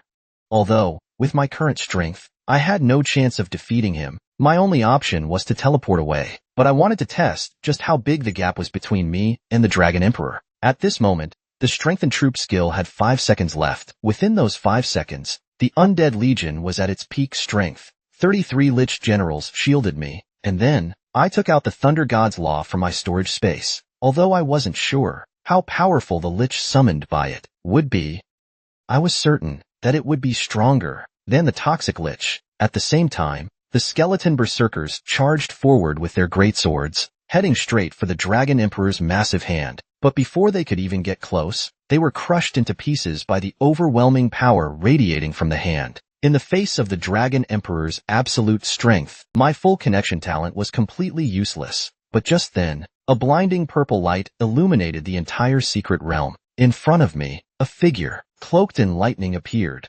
An elemental lich. Its aura was chaotic, as if it could explode at any moment. The moment it appeared, a terrifying purple lightning bolt struck the Dragon Emperor's hand. In the next moment, the aura emanating from the hand weakened significantly, and it quickly retracted into the spatial rift. Just as the rift was closing, the lightning lich teleported inside. In the next moment, the lightning lich exploded violently, and then, the Dragon Emperor's furious roar echoed from within the rift. The spatial rift was completely closed. Under the impact of this force, after a while, the spatial rift did not reappear. Clearly, the self-destruction of the lightning lich had injured the Dragon Emperor on the other side. As for how severe the injury was, it was unknown. However, the Dragon Emperor's attack had crossed through the spatial rift, so its power had already weakened significantly. Otherwise, even if I had summoned the lightning lich, I wouldn't have survived. After this battle, I realized that the lich summoned by the Thunder God's Law was far more powerful than the toxic lich. After all, the Thunder God, who was only half a step away from becoming a high-level deity, had condensed all his divine power into 10 fragments of the Thunder God's Law. After his fall, each fragment contained unimaginable power. The elemental lich summoned by it was something even the Dragon Emperor couldn't easily handle. Then, I began summoning skeleton soldiers to replenish the losses in the Undead Legion. Meanwhile, in the Dragon Emperor's palace in the Dragon Realm, Yelego's and Anares were completely charred by the lightning. If the Dragon Emperor hadn't protected them, they would have turned to ashes. The Dragon Emperor looked at them with anger in his eyes. Rest for a few days, then return to the Thunder Continent. You must regain control of the secret realm. As he spoke, he threw a crystal talisman in front of Yelego's. If you encounter Lin Mayu again, activate this talisman immediately. Yelego's nodded repeatedly after taking the talisman. After the two left, the Dragon Emperor's gaze became thoughtful. I never expected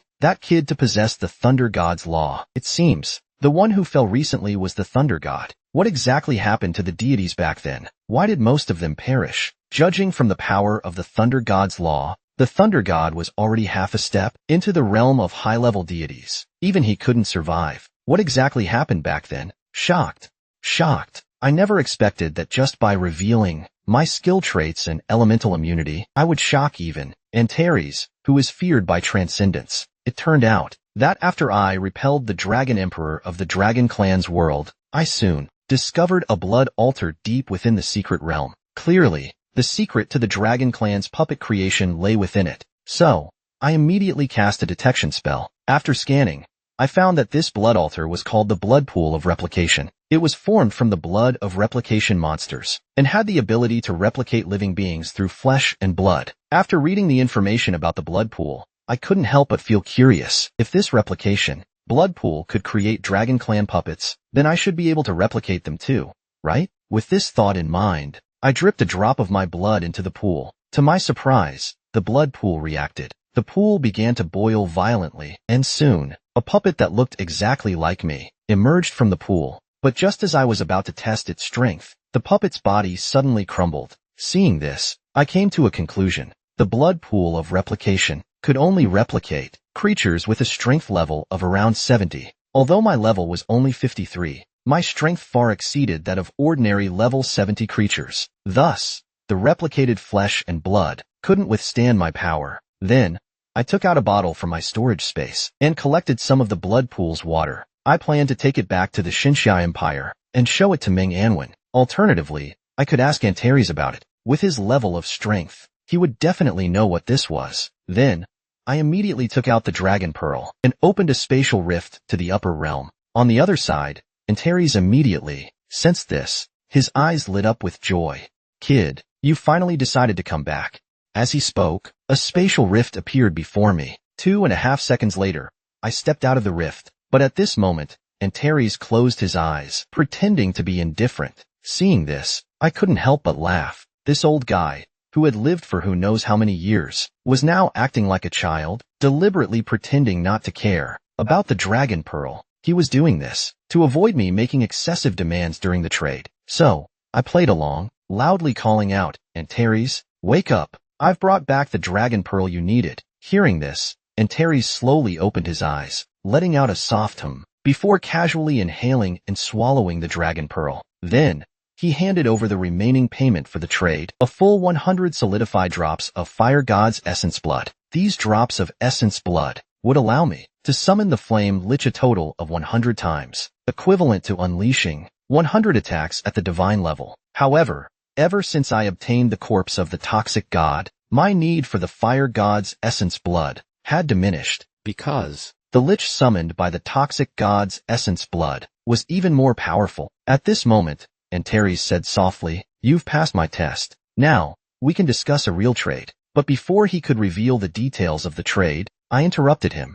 "Before we talk about the trade, I have some questions I need answered." Hearing this, Antares looked somewhat disdainful. "If you want answers from me, you'll need to pay a price. Or, you can consider it a deposit for the second trade." "No." I refused his condition without hesitation. Hearing this, Antares suddenly released a surge of oppressive aura, glaring at me. "Do you know who you're talking to? No one has ever dared to bargain with me." But I wasn't intimidated. Before, no one did. Now, someone does. "You said I passed your test, but you haven't passed mine. So, whether the second trade happens or not, I still need to think about it."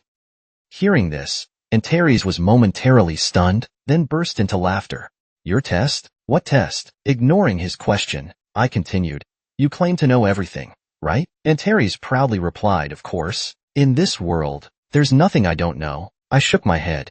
"During our first trade, I asked you a question, but the answer you gave me was wrong. So, you didn't pass my test. I can't determine whether your answers are right or wrong, so whether the second trade happens is still up for consideration." Hearing this, Antares let out a thunderous roar. "Impossible. I have never been wrong." Seeing his reaction, I knew he had taken the bait. So, I pressed on, "But if you're wrong?" Antares leaned in closer, seriously replying, "If I'm wrong, I'll answer any question you have in the future without fail." Antares was full of confidence. He had lived for who knows how many years, and although his true body had remained at the core of the realm, unmoving, his countless avatars had witnessed the passage of history. He had even existed before the founding of the Xinxia Empire. So, he was certain that his answers could never be wrong. Then, I took out a bottle containing black powder. Antares immediately leaned in closer, curiously examining the contents of the bottle. But the next moment, he quickly pulled his head back. "Corrosive."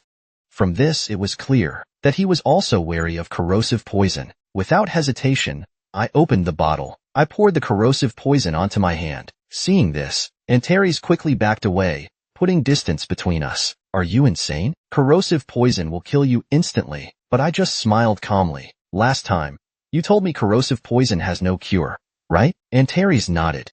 Corrosive poison comes from a terrifying forbidden skill. It truly has no cure. But after a while, I showed no signs of being affected by the poison. Seeing this, Antares was stunned. Impossible. Why aren't you poisoned? Little did he know, I had a passive skill that made me immune to all abnormal status effects. Now, my poison immunity had reached 100%. Whether the corrosive poison was considered a poison element or an abnormal status effect, it had no effect on me. To make him admit defeat, I summoned a skeleton and poured the corrosive poison onto it. Without immunity skills, the skeleton quickly succumbed to the poison, its body emitting the characteristic black smoke of corrosive poison. Then, I summoned a Lich General, and the moment the Lich General cast a purification skill, the corrosive poison on the skeleton vanished instantly. Seeing this, Antares was utterly shocked. Impossible. This can't be. I smiled at his reaction. The evidence is right in front of you. The corrosive poison you claimed was incurable. I can neutralize it. Originally, I wanted to test it on myself, but my passive skill makes me immune to all abnormal status effects. Plus, my poison immunity is at 100%. Even the terrifying corrosive poison can't harm me. So, I had no choice but to use a summoned creature for this experiment. Hearing this, Antares let out another strange cry. Impossible. There's no such skill, and the maximum elemental immunity for humans is only 90%. How can you have 100% immunity? I shrugged helplessly. Just because you don't know about it doesn't mean it doesn't exist. Antares was left speechless. At this moment, he realized that he wasn't omniscient. Finally, Antares reluctantly bowed his head to me. I admit, there are things in this world that I don't know. In that case, I'll answer any questions you have in the future. Then, I asked him about the replication monsters, and told him that the Dragon Clan had created a replication blood pool to produce puppets. Hearing this, Antares sneered. I already knew about that. That so-called replication blood pool is just a high-grade item. It can only replicate level 70 puppets at most. It's practically useless. And I can tell you a secret. The Dragon Clan is digging their own grave. He didn't elaborate further, and I didn't press him. Then, I took out the corpse of the toxic god and asked him about its uses. The moment Antares saw the corpse, he was shocked again. Kid, do you know what you've got here? His tone was serious. Then, an overwhelming aura emanated from him, enveloping the toxic god's corpse. This is a complete divine corpse. Its aura is something even the divine tower might not be able to conceal, and divine beings usually don't leave behind corpses. They are aggregates of elemental energy, so it's rare for them to perish. Even if they do, they leave behind a trace of life. Occasionally, finding a divine limb is considered a stroke of luck, but someone like you, obtaining a complete divine corpse, that's unheard of. I suspect you might be the heaven's illegitimate child. As for the uses of a divine corpse, you'll naturally find out when you grow stronger. Taking action, I finally couldn't hold back and attacked the professionals from Sakura country. I even went straight to their homeland. It all started when, using the skill that countered corrosive poison, shattered Antares' understanding, and successfully secured his promise. Originally, I wanted to take this opportunity to ask him about the uses of a divine corpse, but he didn't reveal the specifics. Instead, he told me that I would naturally understand as I grew stronger. Then, I took out a fragment of the Thunder God's Law and continued, what about this? What's its use? Antares glanced at it indifferently. The Thunder God's Law is a priceless treasure for lightning mages. Its value even surpasses a full set of legendary equipment. But how did you find the Thunder God and obtain this fragment? I recounted the process of finding the Thunder God to him in detail. After hearing my story, Antares sighed with emotion. That foolish woman.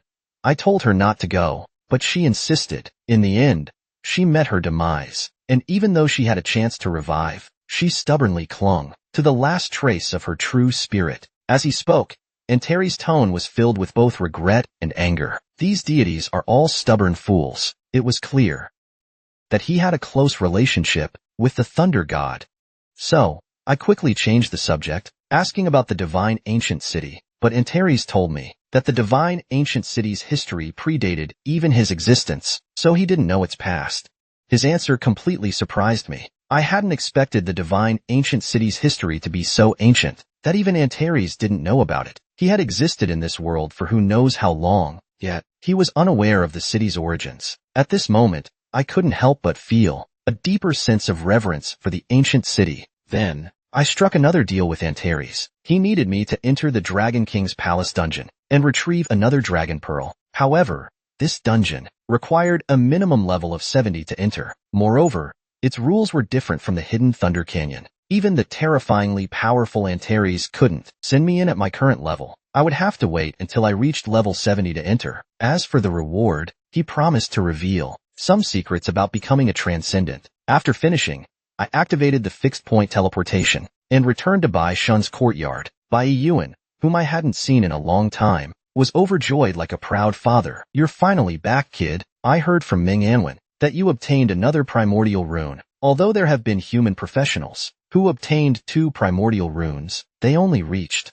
the level of top-tier divine experts. But I believe your achievements will far surpass theirs, and you might even become a transcendent." Then, he began asking about my experiences in the lower realm. So, I recounted everything that had happened in the lower realm. After hearing my story, Bai Yuan was shocked. "You said that toxic dragon, Yin Fengzi, and I once encountered it, and even with both of us working together, we couldn't kill it. Yet, it died at your hands?" Meng Anwen, who was standing nearby, smiled and said, "Xiao Yu's experiences could be written into a textbook." But at this moment, I spoke to Meng Anwen seriously. "Old fan, activate the Divine Tower's formation." Seeing my serious expression, Meng Anwen's face also turned grave. He immediately summoned the Divine Tower and brought all 3 of us inside. The interior of the Divine Tower was covered in layers of formations, completely isolating all auras. Then, I took out the corpse of the toxic god. Although Antares had sealed most of its aura, it still far surpassed that of previous deities. The moment they saw the corpse, both Meng Anwen and Bai Yuan gasped in shock. This is actually the entire corpse of a deity. Even Meng Anwen, who is usually calm and composed, was shocked at this moment. This is the corpse of the god of poison. It is said that his rank was that of a mid-level deity, with strength no less than mine or old Bai's. "Xiao Yu, you've truly broadened our horizons. You must know that even a single severed finger of a deity from the zombie was enough to shake the entire human world. Yet, you've obtained an entire deity's corpse, and not just any deity, but a mid-level deity." Hearing this, I smiled and asked, "Teacher, can you comprehend the laws from it?" But Meng Anwen shook his head. "We know nothing about the laws of poison elements, so it's impossible for us to comprehend any laws from it." So, I had no choice but to put the corpse away. Then, I took out a lightning element divine crystal. "What about this?" The moment they saw the divine crystal, Meng Anwen and Bai Yuan's eyes lit up. "Holy crap, it's actually a divine crystal of laws. This is truly a rare treasure. Even in the entire human race, only the old man from the Divine Creation Academy has one, a wind element divine crystal of laws." Meng Anwen nodded in agreement. "For us cultivators, the value of a divine crystal of laws is even higher than that of a deity's corpse. Both Old Bai and I have skills related to lightning elements. With this, we might be able to comprehend even more." Hearing this, I took out another lightning element divine crystal from my storage space. "If this divine crystal is useful to you, teacher, then these 2 are my gift to you." Hearing this, Bai Yuan and Meng Anwen exchanged a glance. They could sense my sincerity and determination. A divine crystal of laws might become my greatest trump card in the future. One day after my return, a teleportation array appeared in the airspace of Japan. Then, Bai Yuan and I stepped out of the teleportation array. The purpose of this trip was to eliminate the members of the Black Dragon Society who had colluded with the Abyss Demons. Within half a minute of our appearance, Bai Yuan's killing intent had already enveloped the entire city of Indong. Soon, a large number of top-tier professionals surrounded us, but Bai Yuan didn't even bother to look at them. His divine-level aura erupted, and the terrifying pressure forced all the professionals in the air back to the ground. These professionals were horrified. They hadn't expected the newcomer to be. At that moment, a deep voice slowly rang out. "So, it's the great Bai Shun who has graced us with his presence. We apologize for not welcoming you properly." Bai Yuan's arrival had finally alerted a divine-level powerhouse. However, Bai Yuan showed no fear. "Old man Yamamoto, no need for formalities. I'm not here to cause trouble for Japan today, but for the Black Dragon Society." Hearing this, Yamamoto's heart eased a little. He thought to himself that as long as it wasn't trouble for Japan, it was fine. After all, the incident with South Korea was still fresh in his memory, whereby Yuan had almost single-handedly destroyed the country. Then, Yamamoto cautiously asked, "May I ask how the Black Dragon Society has offended you? Bai Shun? Let them apologize to you." But Bai Yuan just glanced at Yamamoto. "They don't need to apologize to me, because those who collude with the Abyss demons deserve to die." Hearing this, Yamamoto shuddered. He hadn't expected the Black Dragon Society to collude with the Abyss demons. After all, Bai Yuan harbored an extreme hatred. The incident with South Korea was also related to the Abyss demons, which nearly led to the country's destruction. But as the strongest guild in Japan, he couldn't just stand by. So, he mustered the courage to ask, "May I ask, Bai Shun, what evidence do you have to prove this?" He held on to his last hope, trying to reason with Bai Yuan, but Bai Yuan grinned and said, "Do I need evidence?" Hearing this, Yamamoto's face turned extremely grim. He realized that his last hope had been completely shattered. Bai Yuan's attitude made it clear to everyone that he didn't need evidence. Even if Japan disagreed, they had no choice but to accept it. And to ensure that the people of Japan wouldn't be implicated, Yamamoto could only helplessly point to the location of the Black Dragon Society. Seeing this, Bai Yuan smiled. Then,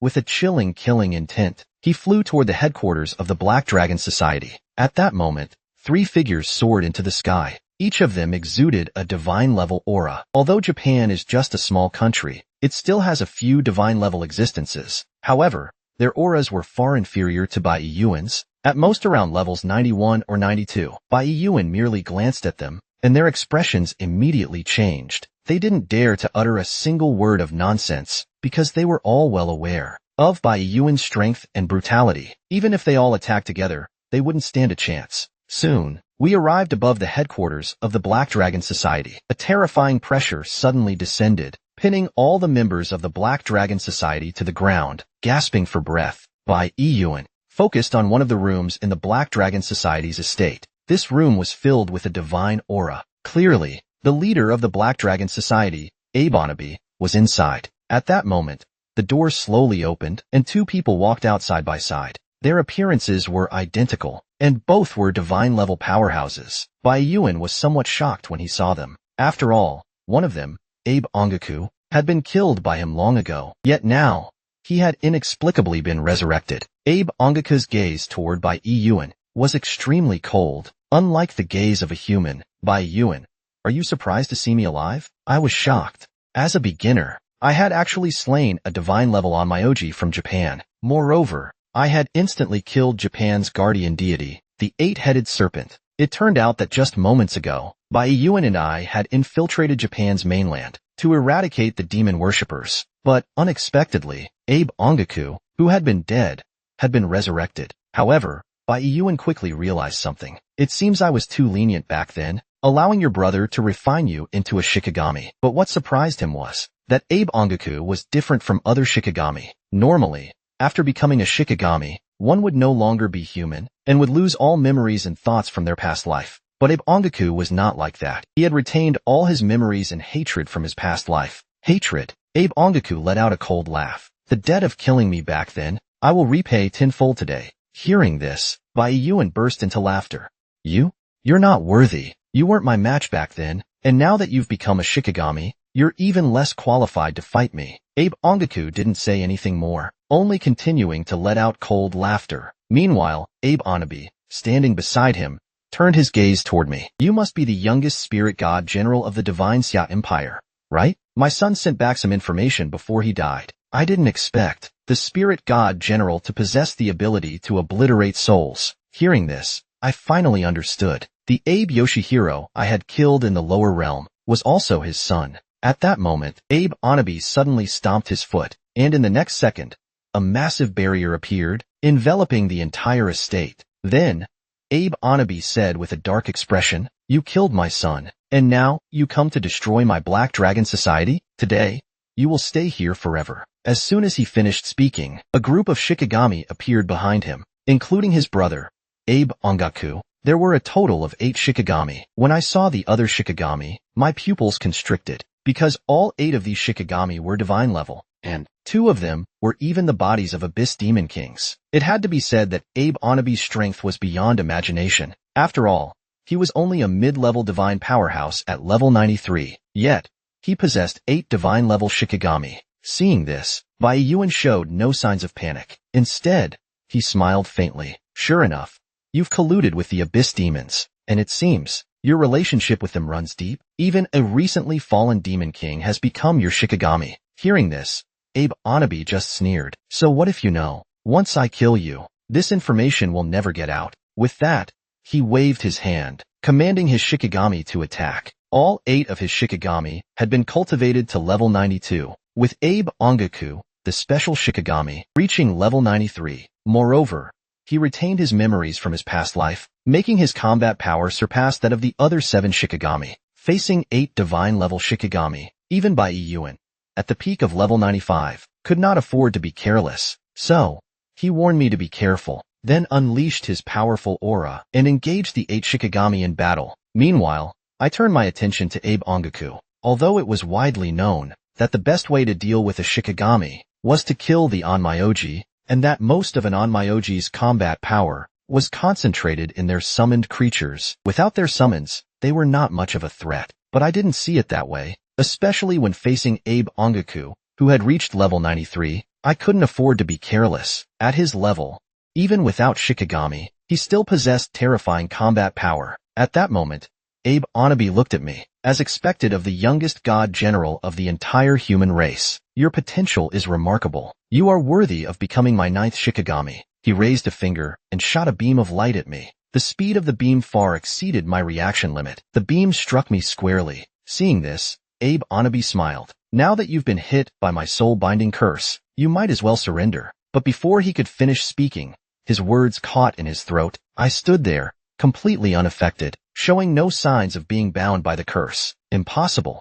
How can you be unharmed? Abe Anabi couldn't help but shout. He had no idea how overpowered my passive skills were. Even Antares would be envious of them. Seeing his shocked expression, I chuckled. Coincidentally, I also know soul attacks. With that, I raised my hand and unleashed a soul flame. Abe Anabi immediately screamed in pain. He quickly activated another skill, and in the next moment, numerous runes appeared on his body. These runes were known as Onmyoji seals. The higher the level of the Onmyoji, the more runes they possessed, and Abe Anabi's body was almost entirely covered in runes. The runes instantly transformed into an invisible armor, not only protecting his body, but also shielding his soul. I wasn't surprised by this. As a divine-level powerhouse, it was only natural for him to have life-saving skills. I then summoned my entire undead army. 10,000 skeleton berserkers charged forward with their great swords raised. Even with his rune armor, Abe Anabi was forced to retreat under the onslaught. He then activated another skill, and a flood of runes flew out from his hands. The entire estate was illuminated by these runes. At that moment,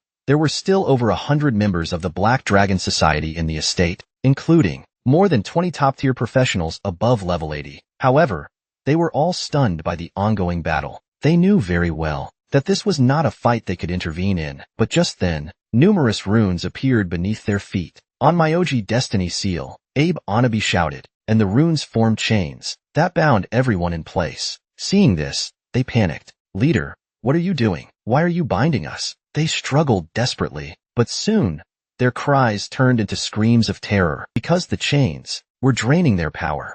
In the next moment, more rune chains surged into the sky, binding the surrounding skeletons, making it impossible for them to break free. The skeleton berserkers tried to slash through the rune chains, but the chains were extremely sturdy and difficult to sever. At the same time, the runes on Abe Anabi's body grew brighter. These runes began to form a protective barrier around him, blocking all attacks from the skeleton mages and archers. It's useless. You can't break my Onmyoji Destiny Seal. Even with all your summons, it's futile. They're just too weak. Weak as ants. I didn't respond. Instead, I simply pointed a finger, and the skill Curse of Decay was instantly activated. Immediately after, the Empower Undead skill was also triggered. In an instant, the undead army underwent a transformation, their power increasing several-fold. The skeleton berserkers, who had been entangled in the rune chains and struggling to break free, now sliced through the chains with a single strike. Seeing this, Abe Anabi's expression changed drastically. Although he had heard about my rune skills, he hadn't expected them to be this terrifying. They could actually enhance the strength of all my summons, and not just by a small margin. Now, these skeletons had the power to sever the rune chains, which meant they could also harm him. And as an Onmyoji, a mage-type class, his physical defense was far inferior to that of a warrior. As a horde of skeleton berserkers charged toward him, Abe Anabi quickly performed a series of hand seals, summoning his Shikigami. In the next moment, a massive array appeared in the air. 8 Shikigami materialized at the 8 corners of the array, with Abe Anabi standing at its center. Then, a portal to another dimension opened at the center of the array. A terrifying aura emanated from within. Seeing this, Bai Yuan's expression turned grave. I've long heard that the ultimate skill of Japan's Onmyoji is said to summon the legendary 8-headed serpent, but throughout history, only 2 people have mastered this skill. I didn't expect you to become the third. As soon as he finished speaking, a massive serpent's head slowly emerged from the array. At that moment, I took out the essence blood of the god of poison and began a summoning ritual. With a flash of green light, a toxic lich materialized. The moment the toxic lich appeared, Bai Yuan shattered the barrier and quickly escaped with me. At the same time, the toxic lich transformed into a streak of green light, charging toward the array and exploding. The 8-headed serpent let out a deafening roar and retreated back into the portal. Abe Anabi was utterly shocked by what he saw. He hadn't expected his summoning ritual to be disrupted so easily. To his horror, he noticed his body beginning to rapidly decay. Clearly, the toxic lich's poison was taking effect. Although he was a mid-level divine powerhouse at level 93, his physical defense was still the weakest among mage-type classes. And so, one of Japan's rare divine-level Onmyoji met his end. Outside the barrier, Yamamoto's face was ashen. He hadn't expected the Black Dragon Society to truly collude with the Abyss. I hadn't expected that my first time leaving the academy to train in the Kunlun Mountains would result in being mocked by professionals from other academies, called a rookie, and even told that my class was only fit for farming in the countryside. But when my true identity was revealed, those who had mocked me immediately fell to their knees, begging for mercy. It turned out that after Bai Yuan and I dealt with Abe Anabi, Yamamoto, who had been guarding the barrier, panicked. At this point, the Black Dragon Society's collusion with the Abyss was undeniable. Now, his greatest concern was whether Japan would be implicated. But as Bai Yuan emerged from the estate, Bai Yuan just gave him a cold glance. Abe Anabi is dead. The Black Dragon Society is officially disbanded. With that, he took me and left. After we left, Yamamoto finally let out a sigh of relief. At that moment, 3 divine-level powerhouses from Japan flew over. After learning what had happened, their faces were filled with humiliation. Being confronted by Bai Yuan like this, they didn't even dare to make a sound. It was a direct slap to Japan's face. But in reality, their strength was far inferior to Bai Yuan's. Even if they wanted to stop him, they couldn't. Soon, this incident caused an uproar around the world. Some felt that Bai Yuan had gone too far, storming into Japan without presenting any evidence. However, many others supported Bai Yuan's actions, believing that anyone who colluded with the Abyss demons deserved their fate. At that moment, Bai Yuan and I had already returned to his courtyard. However, I was still worried about what had just happened. So, I asked Bai Yuan if this would provoke Japan into declaring war on us. But Bai Yuan just laughed. Those guys are too weak. I could wipe them all out by myself. Ming Anwen, who was standing nearby, chuckled. Don't boast too much. Only the old man could truly destroy Japan. Hearing this, I was confused. Didn't you say Japan's divine-level powerhouses are relatively weak? Do they have hidden powerhouses? Meng Anwen nodded. Actually, in Japan's ancestral shrine, there is a god of will. Once awakened, it can unleash level 98 combat power for 24 hours, just slightly weaker than a half-step transcendent. However, Japan would not easily use this trump card, as it takes at least 10 years to recover after each use. Hearing this, I was slightly shocked. I hadn't expected such a small country like Japan to possess such a trump card, but I figured they would only use it in the event of national destruction. Next, I needed to level up to 70 and enter the primordial secret realm to preserve my rune skills. So, I asked Bai Yuan if there were any suitable dungeons for me. He told me that there were no suitable dungeons in the dungeon hall. The dungeons there were primarily focused on equipment, with experience being a secondary reward. For most students, good equipment was far more important than experience. But for me, it was the opposite. I didn't care about equipment at all. I wanted experience. However, Bai Yuan continued, while there are no suitable dungeons in the dungeon hall, there is one in the outside world. In the northwest of the Divine Xia Empire, there is a special dungeon called the Kunlun Divine Palace. This dungeon is unique because it has 3 stages: the foot of the mountain, the mountainside, and the summit. Each stage has its own dungeon, corresponding to levels 55, 65, and 75. However, you can only access the next stage after clearing the previous one. Moreover, behind the summit dungeon, there is a hidden dungeon that corresponds to the divine level. But the requirements to enter this dungeon are extremely high. You need to achieve a perfect score of 100 in all 3 previous dungeons. The score is based on factors like clear time, monster kill efficiency, and the number of participants. While this requirement might seem impossible for most professionals, it shouldn't be too difficult for you. With that, Meng Anwen teleported me to Kunlun City at the foot of the Kunlun Mountains. The city was bustling with activity, and I could see the towering peaks of the Kunlun Mountains in the distance. I took a deep breath, feeling a mix of excitement and determination. This was my chance to grow stronger and prove myself once and for all. With that, I set off toward the Kunlun Divine Palace, ready to face whatever challenges lay ahead. The city was already filled with many professionals, but as I walked through the streets, I felt out of place. Almost every professional was dressed in gear and attire specific to their class, while I looked like a life class professional. However, I didn't pay it much mind. Instead, I looked up toward the distant Kunlun Mountains outside the city. The towering peaks of the Kunlun Mountains rose over 10,000 meters high, with the mountain range stretching for thousands of miles. It was home to numerous dungeons and secret realms, with the most famous being the Kunlun Divine Palace dungeon. Suddenly, I sensed a familiar aura within the Kunlun Mountains, one that belonged exclusively to a deity. It was clear that a deity existed, or had at least once existed, within these mountains. Just then, a stranger's voice called out to me, "Hey, young man, come have a drink with us." A middle-aged man was holding a bottle of wine, gesturing for me to join him. I initially had no intention of engaging with him, but when I noticed the emblem on his clothes, I changed my mind. It reminded me of my old friend, Gao Yang. They were both students of Jiangning Academy, and Gao Yang was my only friend from Shihai First High School. But after the college entrance exams, we went our separate ways. It had been a year since I last saw him, and I wondered how he was doing at the academy. Seizing the opportunity, I asked the middle-aged man about Gao Yang, but after thinking for a while, he couldn't recall any student named Gao Yang. However, the female healer beside him suddenly remembered something. "Are you talking about that sword and shield knight? I heard he had an accident during a freshman trial. He was seriously injured, and even the best healers at the academy couldn't cure him." Hearing this, my body stiffened. Freshman trials were usually safe, with teachers keeping a close watch. Accidents were rare. Could Gao Yang have been set up? The thought made my fists clench involuntarily. I pressed further.